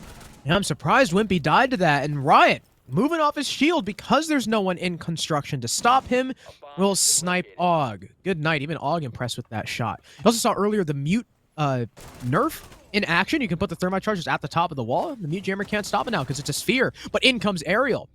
Kento walking through the breach will catch one. Diaz jumping through the window gets another. The C4 is denied, and Morocco can't find the player in the hallway. There is a trade from Tracken. The plant is going to go down from Beastly, and now we're in a 1v2 post. Diaz will immediately drop downstairs, leaving Beastly alone up top, but he'll get out the breach. He'll escape. Now, those two attackers can play extremely passive, knowing that wall. Tracken will start that deep. In comes a stun. That'll make way for the rappel up from the Hibana, and he'll just narrowly catch the elbow of Tracken. Good attempt, almost clutching it just off of the counter defuse, but Aerial Arise still come away with the first attack. Yeah, but a bit close there in the end. I guess, seeing the elbow, technically that's enough as long as you can control your recoil, which he held perfectly. You're not going to have much of a problem taking out a player, even if it is just an appendage. Now, Ariel with the first round wasn't their cleanest. They did get a bit caught off guard by some aggression we saw from Achieve. which again isn't much of a surprise because we've seen that from Achieve pretty consistently so far. But the fact that ARIAL weren't aware of several of those aggressive moves was a little bit concerning, but they're fine at the end of the day. Now, ARIAL with the first round. Attackers need to locate Achieve and will be defuse looking bomb. to bounce back. Is it going to be on gym and bedroom? Are they going to move ahead somewhere else? It looks like they'll be heading downstairs now, all the way to Church and Arsenal to make their next play. Yeah, Church is a completely different beast from Jim. It looks like Achieve, based on this lineup, could get rather aggressive. And as you can see, reinforcing upstairs over towards Strip, they are absolutely going to be roaming again with the Moto Hatch as well. So you got the top 2 floor players. Or the two top floor players. I just said that out of order. It's going to be the Mute and the Mozzie, of course, because it always is. You got your drone denial duo on the top floor, I imagine. Where is the Mozzie? Where's TPA? Is he not going to play upstairs? And defuse it. No, okay, he is. Okay, there he is. All right, I just want to make sure. Tracking, I imagine, setting up maybe 1 or 2 Thunderbirds there as well. Twizzler, probably the man in bar, holding down with the goo mines instead of the Vigil. And you got this, nice little roam spread. Yeah, it is going to be Twizzler here with Tracking and Morocco anchoring on the site. So, well, it's a take on the SSG roam. It's different. ARIAL Rise still, though, likely know how to deal with a strategy like this, as, again, they are Clubhouse aficionados, and they have played against similar strategies to this countless times. Yeah, and even if it's not an identical SSG roam, I mean, the goal is the same. Wasting time, burning utility, and maybe getting a frag, if possible. Now, the priority, of course, is generally going to be on that time waste, but Kraken seems to think otherwise. He'll go for the swing on that Jacuzzi Breach, and he will say goodnight to Kento. Well played from the Thunderbird with that AR and making, well, good work of it. Riot, however, on the Mute, another operator that is usually playing upstairs on this extension, will be cut down quickly. It's going to be a kill for Og, and now another kill for Wimpy, as Twizzler is also removed. This extension dealt with swiftly, forcing the remaining defenders to drop away just in case ARIAL decide to fight. TPA and Tracken, both formerly of this top floor, will now join Morocco downstairs to remain for the remainder of the round as ARIAL begin to increase the pressure on this basement site. TBA will eventually get out of there as he's spotted by the drone. Doesn't want to get pre-fired. They've got pings on him as well. Oh, August just going to drop right in and take the fight, but lose out in the HP trade. Morocco, or TPA, now looking for more. He'll eat some damage as well, but there's that Thunderbird, so it doesn't really matter in the end. C4 goes out, it doesn't do any damage, and he loses the fight to Wimpy, but Tracken's got a trade. Actually, it's Tracken to TK his teammate, and now pay the price. Doesn't even land a single bullet on Og. Finally, Morocco lands the one that's needed. It's a headshot onto the Zoe, but he's stuck in a 1v2 because of the team kill and because of those missed shots. Beastly and Diaz once again have to clutch up, but they are full HP. They're the hard breachers. Beastly will get that plant down behind Black Box. Diaz has stun grenades to try and delay the progress of the Malusi. It'll allow the plant to go down, and as he swings with an impact, Diaz collects the headshot, and ARIAL Rise take round 2. And ARIAL Rise, 2 in a row. They show no signs of slowing down there, but that one did get a bit dicey, did it not? I mean, who got the double team kill and then the follow-up? Was that Twizzler? Tracken. It was Tracken, wasn't it? Tracken on the Thunderbird, thrown in blue. It was unclear if Tracken downed and finished TPA, or if TPA had already been downed by Wimpy and Tracken just finished the job. Because on the kill feed, you do see whoever finished the job. I guess we'll have to take a look at Wimpy's kills when we get into the lobby and see if he was credited with that one. But regardless, great attack from ARIAL. They got the job done. I mean, there we can see Wimpy with 1. I mean, could have been his only kill because we saw him in the first round get jumped out on and slammed. So it's probable. Oh no, he got a kill on one of the roamers. Oh, he did, didn't he? All right, so I guess it was Tracken who finished off their teammate. So not ideal from Achieve, and a couple of those mistakes we can see coming out. But really, the round was almost over before then. It was a decisive roam clear, was it not? I mean, ARIAL Rise just rolled in that top floor. They dealt with Achieve. They dealt with Riot. They dealt with TPA. They dealt with Twiz. And if they didn't actually kill them, they forced them back to the site. And that's 90% of the battle on the SSG roam anyway, to prevent that time waste as much as possible. And it looks like They want to do it 5 again. seconds to insertion. Only this time, instead of a Thunderbird, they have a little bit more intel at their disposal. Well, I say a little bit. A lot more intel at their disposal on the Valkyrie. So those cams will be placed around the map to aid those roamers. We'll see if knowing exactly where the attack comes from increases the roamer's longevity or not. As this time, Twizzler, instead of playing bar, he's actually all the way upstairs with the Mute and the Mozzie.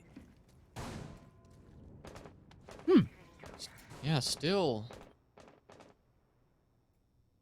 I mean, what is he looking at? I mean, he's just waiting. He's waiting for the hatch to get open, but Okay, it's on the there wrong it side. is. So Yeah, he's looking the wrong way, at least if he wants to find that player. Hey, good shot tracking that drone.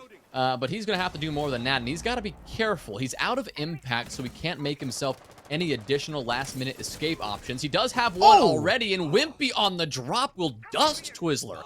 Now Wimpy, he's got a goo mine in his foot, but he's looking for more. He knows where a couple more of these defenders are positioned. TPA, I mean, he's seated right inside the balcony, and he's not even the next player to die. It's Riot again who falls on this roam clear. Aerial Arise are looking clean right now, and they still have a few more players to find. TPA, potentially the next player to be lined on up. He'll drop down Diaz before, but Trackbin is down for his troubles. Now, actually, TPA will opt to get aggressive, taking down one and the second, but not before Og could confirm the kill on TPA's teammate. So despite the play from TPA and the nice double kill, it'll still be a 3v2 in favor of the attack. And now they've got site control. Kento knows this. He'll push into Church, but Morocco responds in kind. A great kill, and now an even 2v2, and TPA, he's coming up from behind an aerial. They've got no idea. Well, Og seems to know, and he'll get a kill, but quickly traded. Again, a 1v1 last few seconds here because Beastly, he is stuck in the middle of the site, and it's a Fragmite. Beastly goes crazy,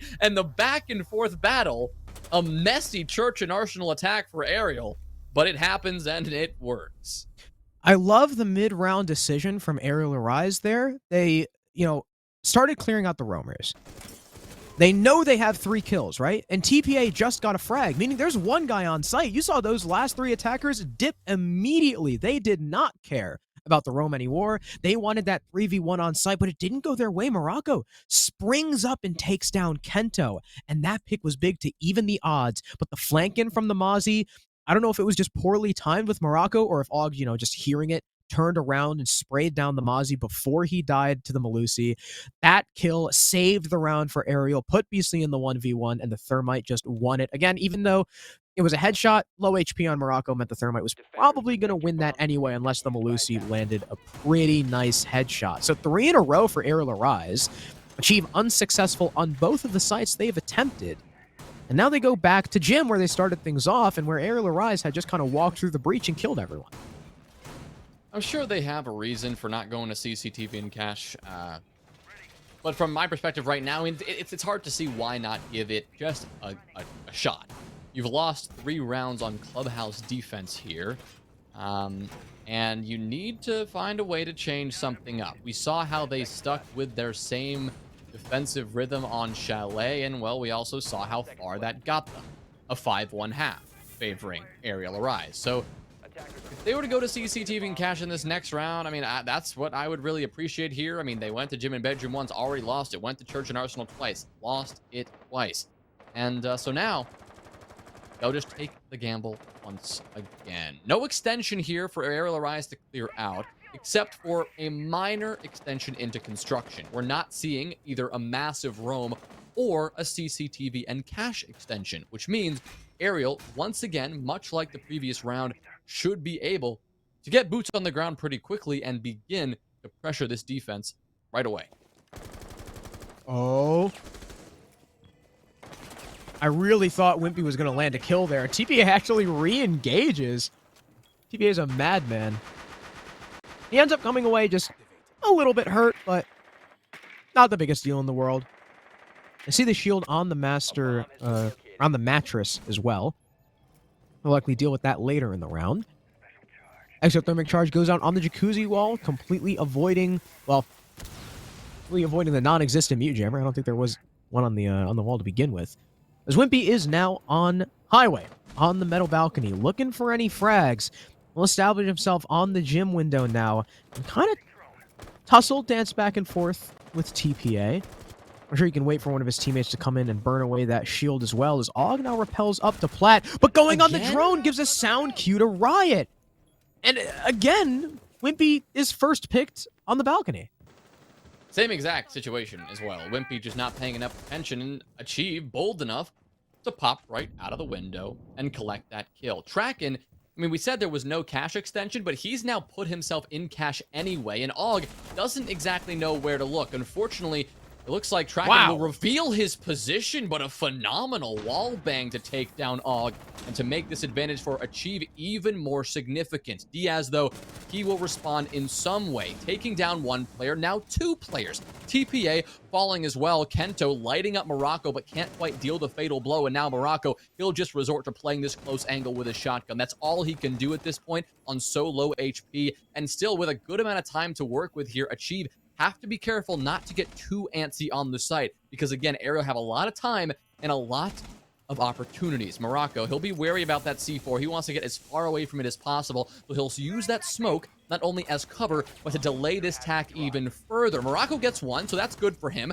Beastly cut down, but Diaz, again, a triple kill will respond. But 20 seconds, and Ariel are in a very awkward position. With Kento gone, it's Diaz on 1 HP against 2 full HP defenders. He'll get one. That's a quad kill, but he needs to find one more. 10 seconds left. No diffuser in hand. He's got to hunt for this frag, and he's got to get desperate. He'll sprint on into construction, pre-fire from Tracken, and on 1 HP, Diaz doesn't stand a chance. Achieve will secure their first defensive round. That round from Ariel, I gotta question a lot of the decision-making from those last few players. First of all, the recoil from Kento. The R4C was hitting different when he was trying to shoot down Morocco. So, I'm first of all, whiffing that kill directly contributed to Beastly dying, because Beastly tried pushing up Jim and ended up dying to the SMG-11 player by the doorway from the feed holes. So first of all, you know he's there. Why is Beastly pushing all the way up like that when there are feed holes? 2, Kento. You know there's people positioned in the site. You know there's shields in the site. Why are you just straight up exposing yourself to the doorway? That was weird. I mean, Diaz was just 1 HP. There's not a lot he could do about that against the pre-fire. So a lot of questionable decision making, a lot of questionable peaks from Ariel all around. But I mean, hey, it's 1 loss in 4 rounds. I'm sure they're not too worried about it.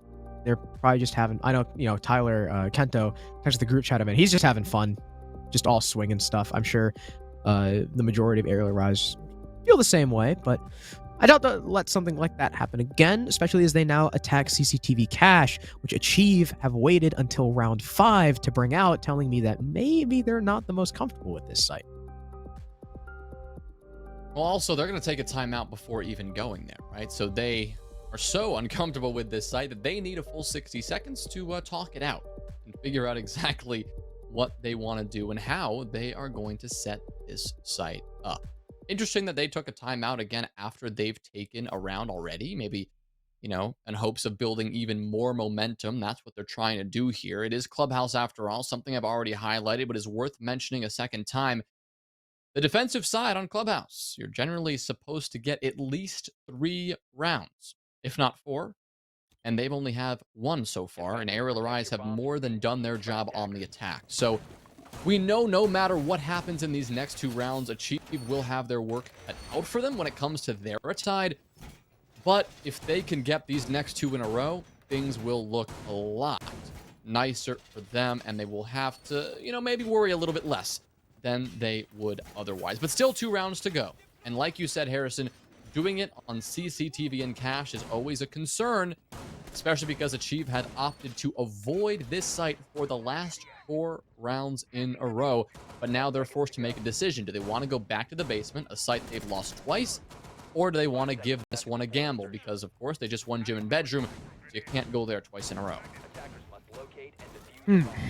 Yeah, they can't go there at all anymore this half because they won it so late. They've got an established roam over towards the master side of things. That's a little bit interesting from Riot. Even a shield dedicated to this position. Plenty of footholes. And I wonder if maybe they just really don't want Ariel to take construction. I mean, that's obviously the plan here. But Is that what Aerial we're going to go for?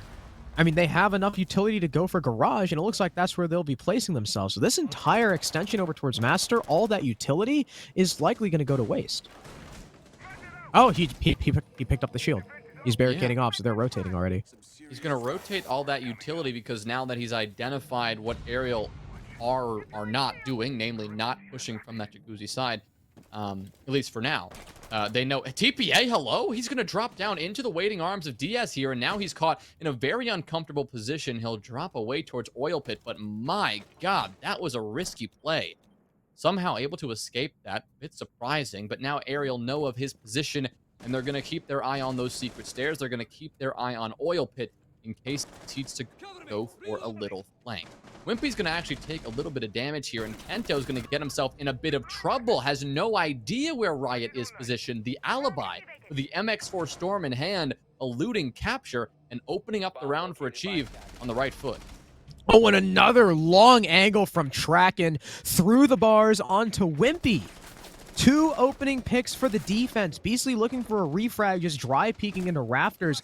Unable to find the Wamai just yet as he sends in some stuns in desperation, but Twizzler takes his head off. Og finds the refrag and will try to now push in against the smoke on the shield, but the LMG cannot find its mark. He swings the wrong side of the shield, and that leaves it down to DS in a 1 versus 3. Now he's trapped the Jaeger. Bearing 9 out, tries to push, but no, TPA right through the flash finds the kill, and Achieve take their second round. Is he not blind? Okay, no, he was fully blind and managed to get the kill anyway, so props there. Achieve, yeah, there's the 2 rounds they need. They only need 1 more. They're going to head down to Church and Arsenal to do it next, but CCTV and Cache, a site that they seem to have avoided like the plague, they head to the site after 60 seconds of discussing it, and it works beautifully. I wonder what they discussed, but based on what we saw, it seems like they decided on an unusual roam. Something that we're not usually accustomed to seeing is an alibi on that site, period, is unusual enough. But playing in bar, kind of randomly, I mean, that kind of play we sometimes call it a rat roam. You just shove somebody in a corner and hope you find success, and they did find success. That's the kind of style that's been working for Achieve. It worked for them on Chalet here or there, and I think that they're finally starting to realize that and employ that here in a slightly different way here on Clubhouse. So good on them for realizing that. They only have to do it 1 more time, and given that Church and Arsenal, even though this site has not gone their way on 2 separate occasions, given that that style of roam that they've just kind of discovered has worked for them, employ that here on a site that requires a roam clear, and you may find a good bit of success. Of course, you've got to consider that Ariel have been decisive on this roam clear, though. On both occasions, they have been decimating any sort of extension that Achieve have been running. So on the attacking side, in terms of Ariel's game plan, they'll be looking to do the same thing once again. Yeah, their roam clear is definitely potent. It's the site execute that sometimes gets a little bit rough. So, I don't know, we'll see if 3rd time's a charm for Achieve. Oh wait, Wimpy's already down dirt. He's got a drone in front of him, too. He might be looking to just sledge and walk in. There's 3 people stacked up in blue, but the drone doesn't actually go in far enough. Morocco just slams him into the ground with relative ease.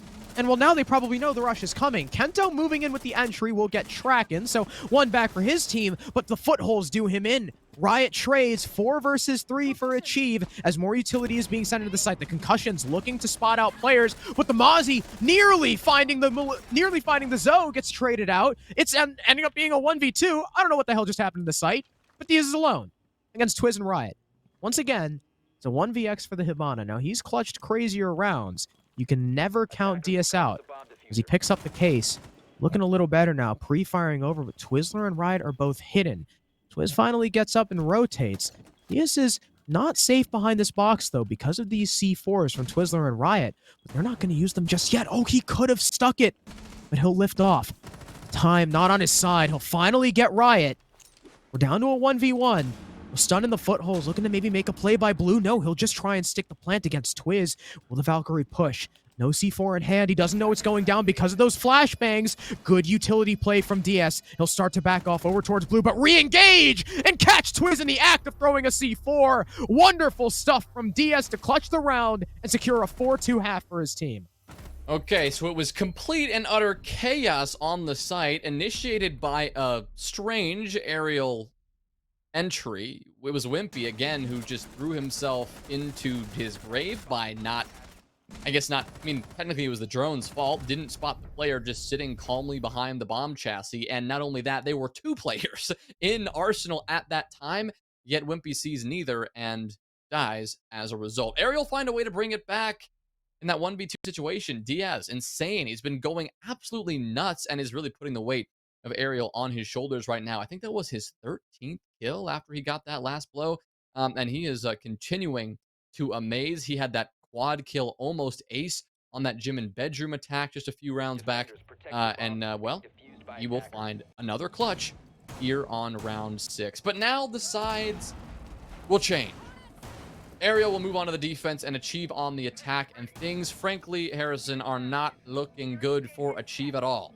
That was their defensive side, and they needed 3 rounds at minimum if they wanted to come to this half with some relative confidence and at least an understanding that they did their job on the first side of the game. But ARIAL took 4, Achieve only 2, giving ARIAL very little burden here. They only have to take 3 rounds to win this, find 3 bomb sites that they can win, and they're going to start downstairs on and do what they do best, an aggressive roam, an SSG style roam, to lock down this map and limit Achieve's options as they approach this bomb site. Interesting that they got the Thunderbird as well with AUG, so some added coverage on site.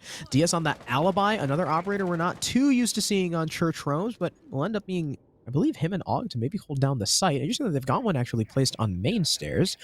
Wimpy's position will soon be well, wow, what a toss. Fortunately, it didn't land on anyone. But yeah, Wimpy's position is soon going to be exposed as soon as the mute jammer is dealt with, as the attackers move up towards rafters and Thermite opens the wall. All right, we'll drone in over towards logistics as well, looking for these, I was going to say other roamer on the top floor, but it's just Wimpy. Beastly has since fallen back, joining AUG over towards main stairs. 60 seconds in, or just about, and this clear is still yet to get underway. As I say that, Achieve will make the first move and down onto Wimpy. Doesn't seem that anyone from ARIAL is close enough to respond. Instead, both AUG and Kento are opting to play this one safe, and they've since retreated off that top floor to head down to the first floor in an effort to rotate away back to the basement eventually. This is something we see from ARIAL quite often. They are a team that does rotate that down towards the basement pretty quickly. The problem is, when you're losing players left and right, you no longer have someone there to support them. Kento has also been lost, and AUG was not paying enough attention. He was too busy trying to scurry back to the bomb site to save that C4 for the later moments in this round. But what that means is, we've talked so much about ARIAL and their good roam clears. Well, Achieve just decimated the extension of ARIAL Arise and now sit in a 5v3 as we look towards the latter half of this round. There are 2 C4s for ARIAL, but as we saw in Diaz's clutch against Achieve, those might not be used. Now, AUG will expend 1, will not hit anything. Now, a lot of this plant denial is going to be on, well, it was going to be on Beastly, and now it's not, because he eats a nade to the face as he tries holding Generator without a Jaeger. Now, AUG lands a very nice shot onto TPA towards main stairs. That must have been a beautiful one all the way down long. Looking for another one on the hatch. I believe that's Twizzler peeking him, but AUG is just going to play rather passively. But as I say that, Traken has already pushed all the way down blue. Now it's on Diaz, whose position is now known. He's stuck in a corner. He'll get the primary planter, but not Riot, who sneaks around over towards Pulse Wall. And now, well, the gap is starting to be closed once again.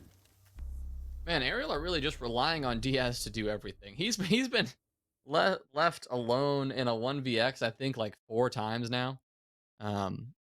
Everyone else from ARIAL just dying and not giving their team a lot of support right now. It's Diaz, again, who has that 12 kills right now, and he is continuing to put some success down, but with every single of his teammates dying around him, there was nothing he could do because his position in the main hall was known. He was spotted out moving to back Arsenal. He nearly secured the kill onto the downed player, but he was looking to clutch that up rather than pad his stats, and he got punished for that one eventually. So Achieve start off their attacking half, a half of which I've already highlighted they need to come out strong on.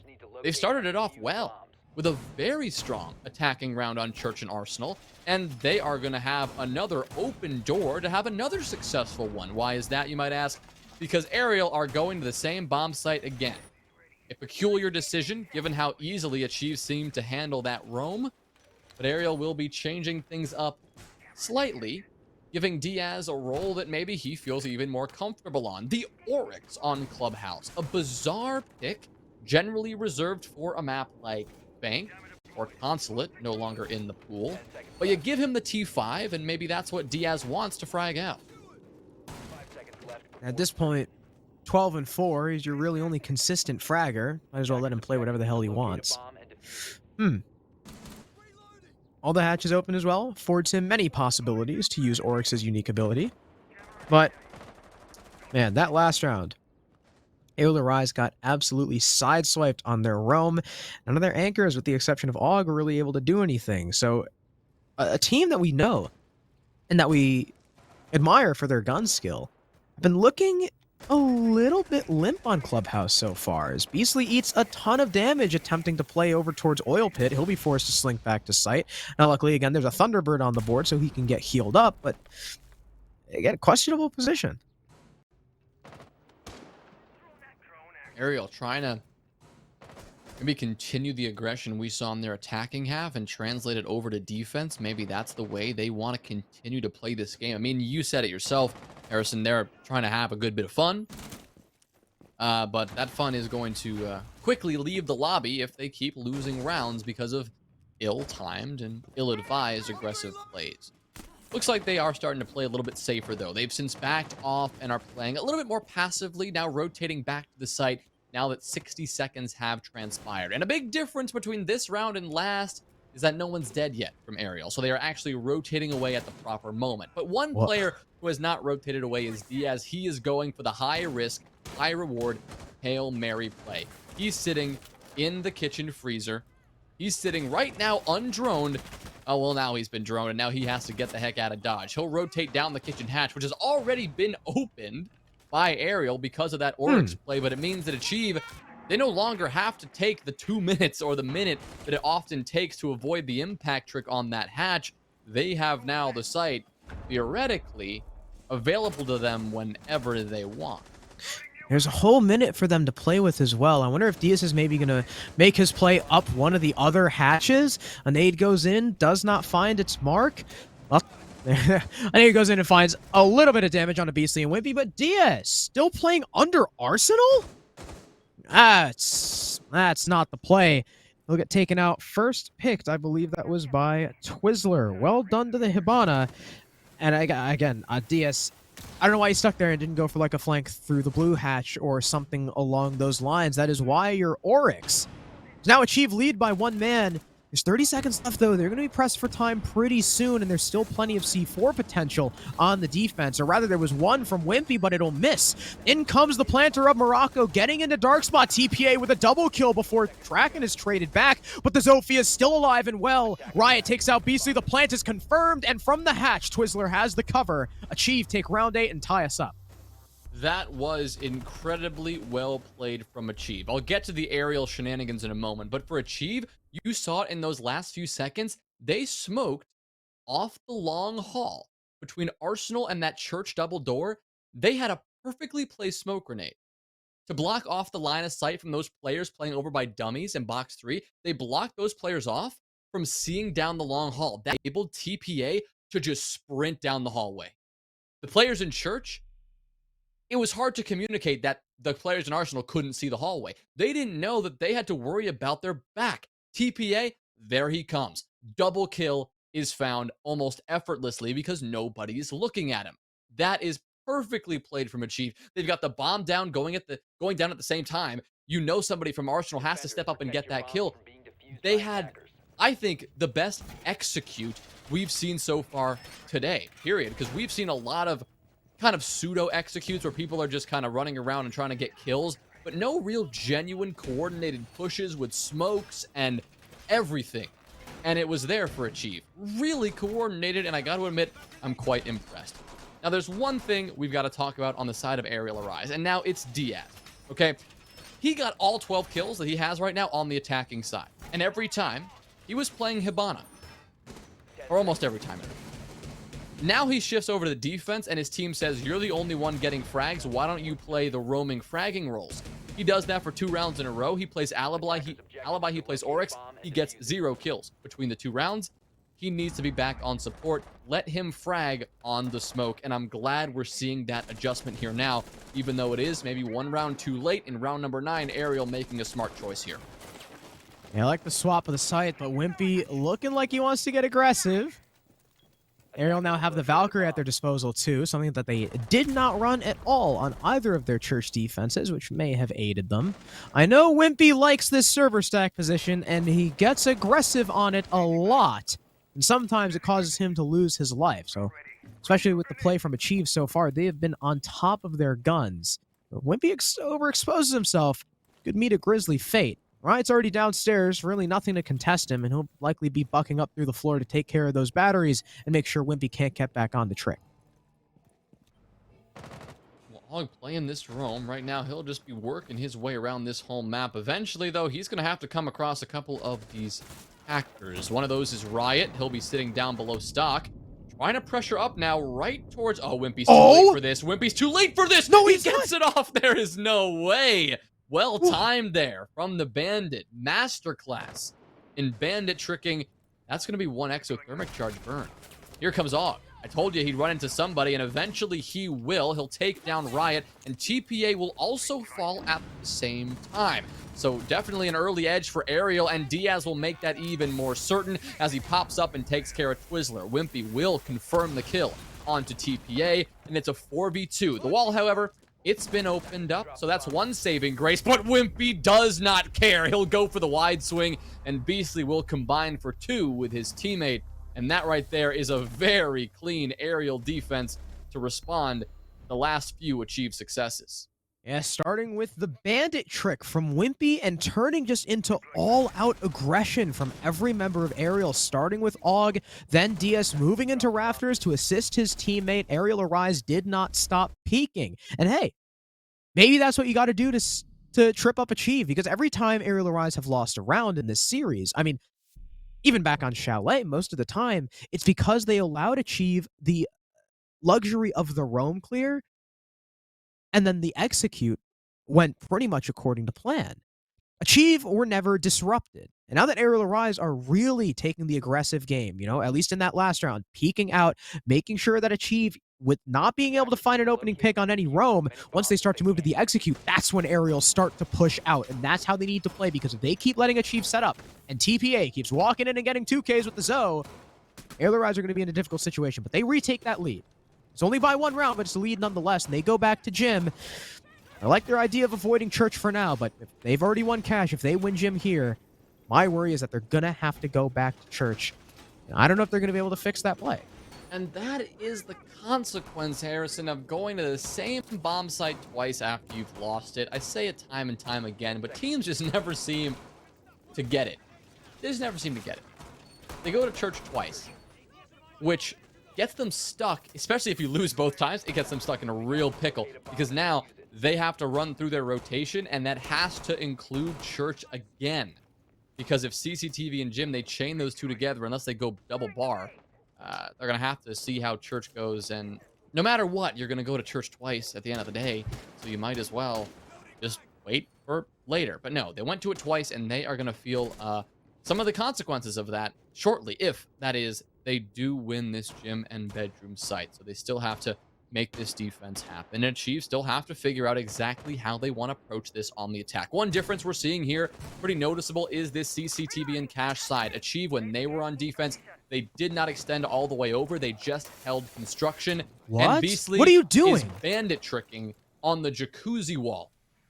That should never be allowed, because there is a window that looks at that position, yet Morocco makes a textbook and disturbing error at this stage in the game, at this stake in the game. That is a shocking mistake to make here, and Achieve will not get that exothermic. They have Twizzler. He's got the X-Kairos pellets. Beastly now knows he's got to make the escape, but he has more than done his job. That's Okay, you could have just sent a drone in to see if anyone's on the wall. They didn't have someone posted on the window. I mean, this is attacking club 101 with a Mav Thatcher ban. Like, of course there's going to be a bandit on that wall. Almost 100% of the time there's going to be a bandit on that wall, but I digress. Achieve are looking to make a play up main stairs. Kraken is already up here now on a drone, just kind of in the middle of the staircase, but no one from Ariel is going to peek. They're all kind of tucked into the site. Og almost actually floor bangs on. Wow, that was really close as the Buck tries to establish some upwards vertical presence. There's a minute 10 left as now the Hibana starts to shoot her ex-Kairos onto the bathroom wall, and Diaz gets over aggressive, peeks onto main stairs, and loses his life to Kraken as the Hibana ex-Kairos are successful. Bathroom is now open. And there's the kill from Morocco, finding Og the Wamai.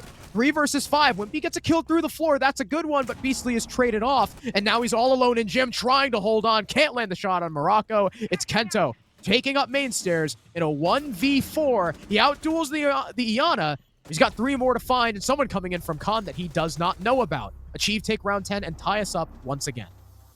Well, we are more than on track for an attacker-sided club, ladies and gentlemen. We have now seen 3 Achieve wins already on this side, and only 1 Arial Arise defensive victory. Of course, the first half went 4-2 in favor of Arial Arise, and now, I mean, unless Arial can get another defensive win on a site that they have been unable to secure, they are going to be staring in the face of match point in just a few moments. They haven't won Gym. We just saw that. They haven't won Church. We saw that twice.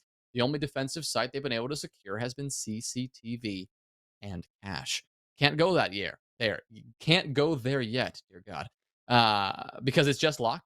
Obviously, they just won that.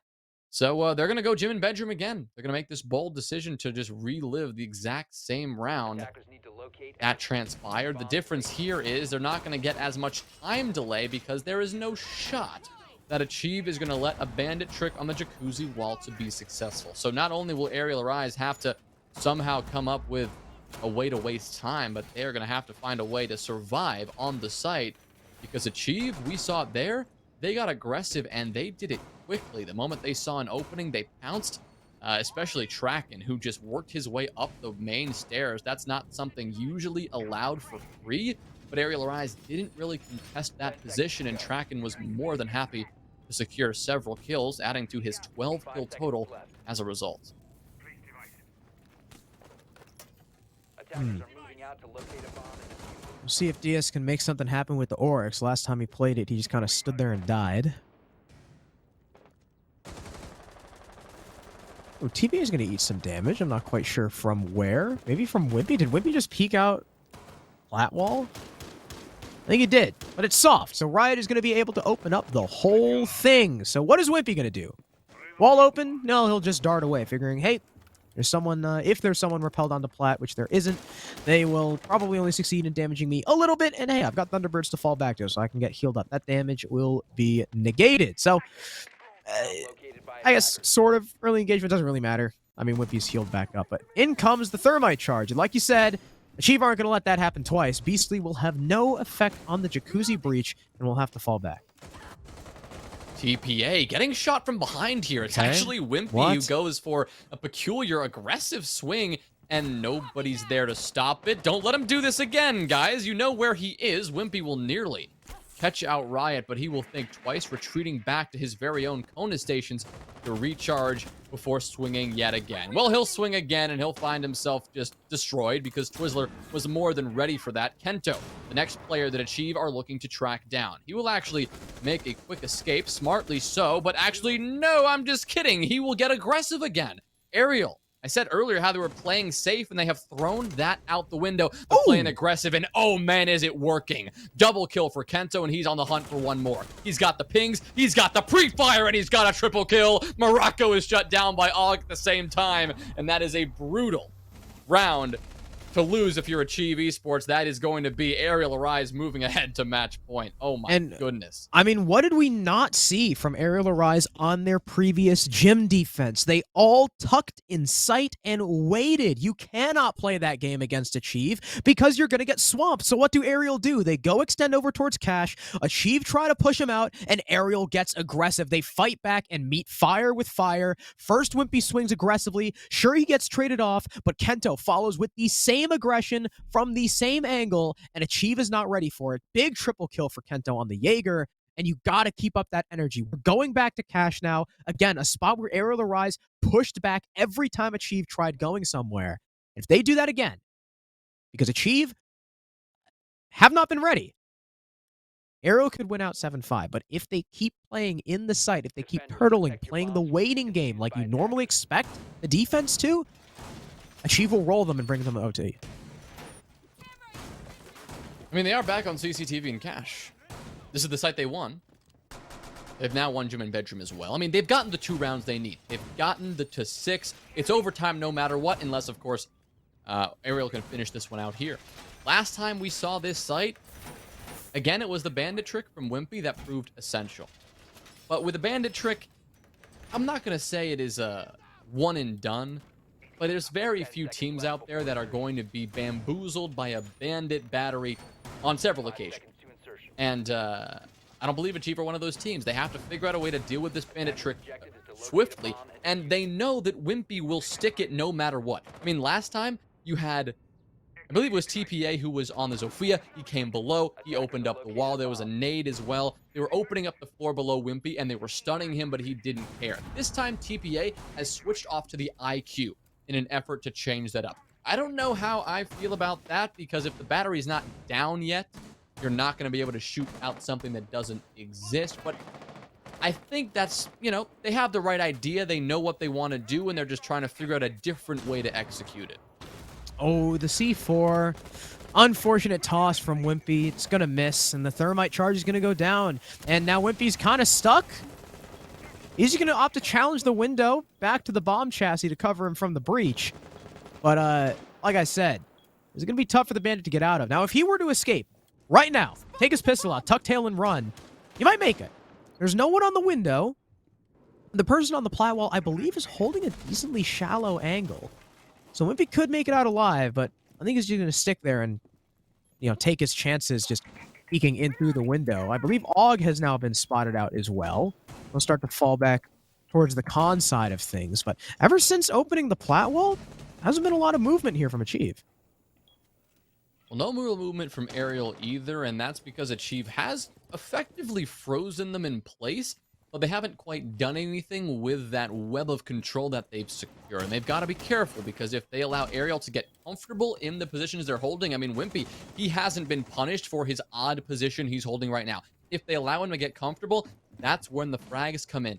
That's when the flanks come in, and that's when the time you're taking becomes a serious problem. Here comes Beastly now, going for a little bit of a play. He will be droned out, so that's not going to be possible, because TPA is going to make sure he cannot push in this site. But look at this. Wimpy, he's now able to move around freely, and he gets a kill onto Morocco. That cannot be allowed to happen when Wimpy was sitting in the open for a minute and a half. Not only that, he is still able to frag out. He looks for TPA, but cannot quite get the kill. But TPA will not be able to finish him off either. So Wimpy still alive here, but a nade from Traken is looking to remedy that. At the same time, Og has also been downed.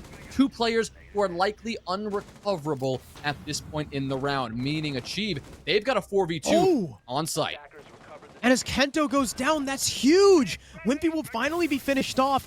DS and Beastly left to clutch up to prevent OT. There's only 20 seconds left for them to delay, so not a lot of time for the attackers to play with. But as TPA starts to move in, he's got the G8 in hand. Beastly is getting lit up from 2 angles. They're starting to get aggressive as Riot wants to take the fight on red. But there's TPA with 1, Riot with the 2nd, Achieve with round 12 as Ariel Arise once again sitting in the site and wait. They allow Achieve to execute, and now we see overtime.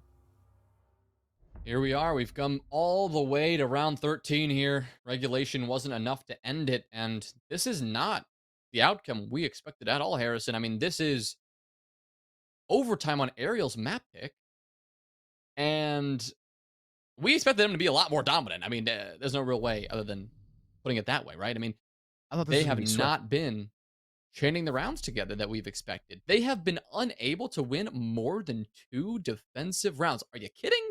Ariel Arise on their own map, one of their best maps, they can't win more than 2 defenses against a team that barely knows how with a bandit trick. That's what is most surprising to me right now. And is going to be even more concerning for them. I mean, theoretically, you should feel comforted that you're on defense in overtime, but given that Achieve has won 4 out of 6 attacking rounds, I don't know how it would feel right now if I'm ARIAL Arise. It's 8-4 right now in favor of the attack. Not great, but how many times, Jonah, do we see things just randomly switch in OT? All the time. So hey, ARIAL, we can't really go off sides here. I think it's way too inconsistent to be like, oh, ARIAL are definitely on the back foot. They're theoretically on the back foot, but who can really say, at least until we see this round. We're going back to Jim. ARIAL Arise are going back to a cash hold. Now, I like this. You remember, this cash hold is why ARIAL were able to win the last round. Wimpy and Kento playing extremely aggressively, did not let up the pressure, and Achieve were blindsided. They didn't win a single gunfight, it seemed like, except for the trade onto Wimpy. So, if ARIAL Arise can keep up that energy once again, because we saw on that cash defense that brought us to OT, ARIAL Arise got passive. They sat in the site and waited. We need to see the fire. They need to keep up the aggressive energy. Well, no aggression has come out just yet, but early beginnings of what should be a clear on the other side of the map is begun, but I don't know if that's what we're going to see. I mean, Harrison, if you take a look at Achieve right now, they're approaching from this Jacuzzi side, they're approaching from the Logi side, but nothing from the cash side. Beastly will also throw his life away because mistakenly thought that Achieve would make the same mistake again, not watching for the bandit trick, but this time they were. So ARIAL will not only be in trouble in this round in general, but losing Beastly will make things no more easier. Tracken, though, will once again be working his way up the main stairs. A play that worked wonders last time and will work wonders again. A perfectly lobbed frag grenade. That'll result in the death of Og. Now it's a 5v3. Achieve once again on the upper hand, and Wimpy is going to put himself in a tough position, trapping himself between a rock and a hard place, only relying now on his sheer fragging ability. He'll get one, and Diaz will chain 2 back-to-back. All of a sudden switching this one into the favor of ARIAL. Wimpy now continuing to get aggressive. Looks for Twizzler, but can't quite finish off the kill. And TPA, this play right here could make or break the round. Diaz, he's got a pre-fire and a triple kill. Now ARIAL have all but secured it because Twiz, last player standing, has almost 2 bullets worth of HP to his name and 3 players to find. A lot of time to work with, but not a lot of hope. Yeah, Twizzler's not going to be able to do much. He's got a minute and a drone. What can he do against Wimpy and Kento? We currently have 2 of the highest rate of fire guns on the defense. I mean, Diaz, the T5, certainly a high rate of fire as well. It seems like Twizzler just wants to play it very safe. Play it slow. You know, he's got just over 10 seconds on average to find each of these kills, but as his drone goes down, he'll be starved for intel, and he's likely making a lot of noise on the roof. ARIAL Arise hear this rotate. In comes the stun, and he's going to be unsuccessfully pop-flashing himself into Logi. Wimpy finds the last frag, and ARIAL Arise take the advantage 7-6. You were right. Defense, attack, it doesn't matter. It'll be just what happens in the middle of that round, and that was a mess, frankly. I mean, we saw Achieve start out. Again, it was a classic 5v3. I feel like we have seen so many 5v3s tonight, and yet they so often have been going in the favor of the team with 3 in the 3v5 situation. Great job from ARIAL Arise to remain consistent. Diaz, who got a triple kill, really the key factor in that round. Who knew the Oryx would be so impactful? Diaz, though, really feeling good on Clubhouse, and those multi-kills really putting ARIAL Arise over the edge. Had he not triple kill, I think we'd be seeing a very different result and a different team on match point. Yeah, Diaz, that was also the first time he was actually effective on Oryx. So congrats, Diaz. On the board there. Although, who got the opening pick last round onto Beastly? Was it Twizzler? It was Hibana. It was Hibana. Okay, so it was Twizzler. Because Twiz has been sticking on that the whole game. It's a gym! That Diaz got 12 kills on the attacking side and 4 on defense. Yeah, it's been a little bit rough defensively, but hey, ARIAL are back in the attack. Diaz is back on his favorite operator, on his preferred side, so this could very easily be over right here and now. This is a gym defense, and we want to flash back to Achieve's defensive record. They are 1-1 on this site. first time they defended it, Aerial Arise, that was round number 1, took the round after Beastly planted. The second time, that was that clutch attempt from DS. He got 4 kills, but was unable to ace to win the round. So, Aerial Arise have attacked this site twice. Achieve, though, look like they're shaking things up a bit. Not only do they have a con shield, they've got one in Logi as well. I believe they even have some downstairs presence from Tracken. So, yeah, Achieve are shaking things up a little bit. Yeah, and I like that they're a team that's not afraid to, innovate and try something new with overtime, match point, and series point on the line here. But it is risky by nature. You're trying something new. You know what's worked in the past. You did win 2 defensive rounds, even though you didn't win more than that. You still won a couple, and you know what works against this team. To try something else, some risk lies in that plan. But Tracken just throwing him in a corner of the map and hoping he can get a flank off. Oh! It's a gamble that could pay off later, but if they're not careful, There we go. is what could happen. And for the first time this game, someone on Aerial Arise is not going to die from a Metal Balk run out. This time it was TPA who in that first round found a kill onto Wimpy, but this time he will be unsuccessful in finishing off Kento, who was already at very low HP. So this time, it was a 5v3 that favored Achieve in the last round. Now it's a 5v3 favoring Ariel in overtime match point. So you think after Achieve doing that twice, both times they defended the site, We'll see Ariel were right finally ready for it? Yeah, that's... I mean, that duo play right there may have just caused it to Achieve the game, especially as Tracking gets spotted out. Wow, what a nade from Wimpy below. Decimates Morocco, and it's Twizzler alone. He'll catch one. Down Kento. There's the finisher. 1v3, shocking out, challenging the player construction, trying to long shot DS, but it doesn't work. Beastly outside catches him mid-rotate, and Aerial Arise, despite the match being far closer than we expected, still take it 2-0. Kento got down by the nade, by the way, from below. It looked That's like pretty funny. Yeah, it looked like he wanted to get a second off after the first miraculous one, but the second one, this teammate, there it is, Kento confirming that Wimpy was trolling him there. Oh, yeah. But yes, 16 and 7. 8-6, I mean, Diaz carrying the team. Frankly, I mean, Wimpy did get 11 kills, but nobody else hit that double-digit mark. Diaz going absolutely nuts on the supportive roles, so much so that his team is like, you know what? Maybe get frag heavy, maybe play someone as useless in the utility game as Oryx and just see if you can get some kills, and proving that he could, getting a triple kill in arguably the round that was the most important all night long. So Aerial Arise squeak out the win here, 8-6 on their own pick of Clubhouse. It wasn't pretty, but they got the job done, and at the end of the day, in a best of 3, they took both maps and they will be moving on. So far, no losses for them, but Achieve, they've already got 1 to their name in this double elimination group stage. Yeah, and they'll be going up against, I believe, the loser of...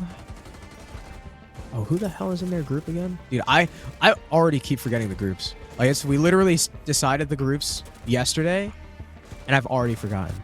That's on me, but I'm sure for me will show us eventually. But yeah, Achieve, I mean, I can't say again, this was the unexpected result. I mean, we all kind of expected Ariel to win, but Achieve, again, just like Eclectic did against One Shot, Achieve definitely turned some heads.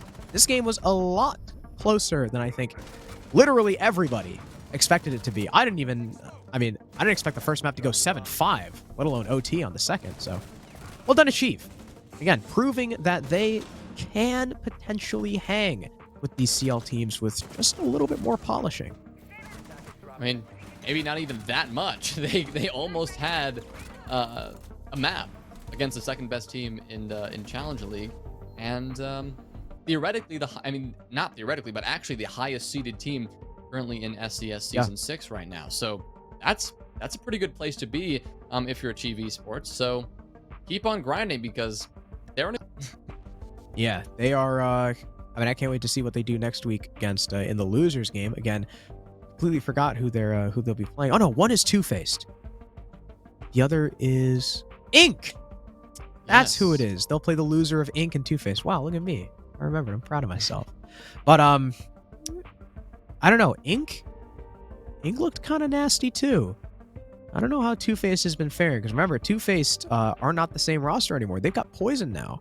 So I presume they've at least gotten a little bit better, because I like Poison. was a brilliant IGL, and maybe he can bring some sort of structure to a team whose game plan was pretty much just to rat around in Challenger League.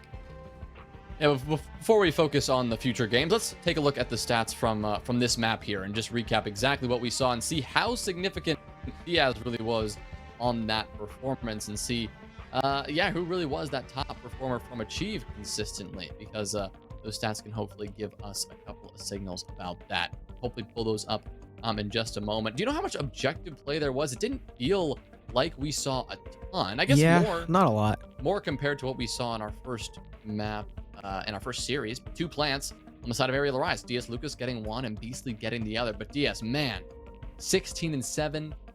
-2 on the entry, but putting in work in terms of the rating, and even Tracken, who was going nuts at points, just couldn't quite get to that level.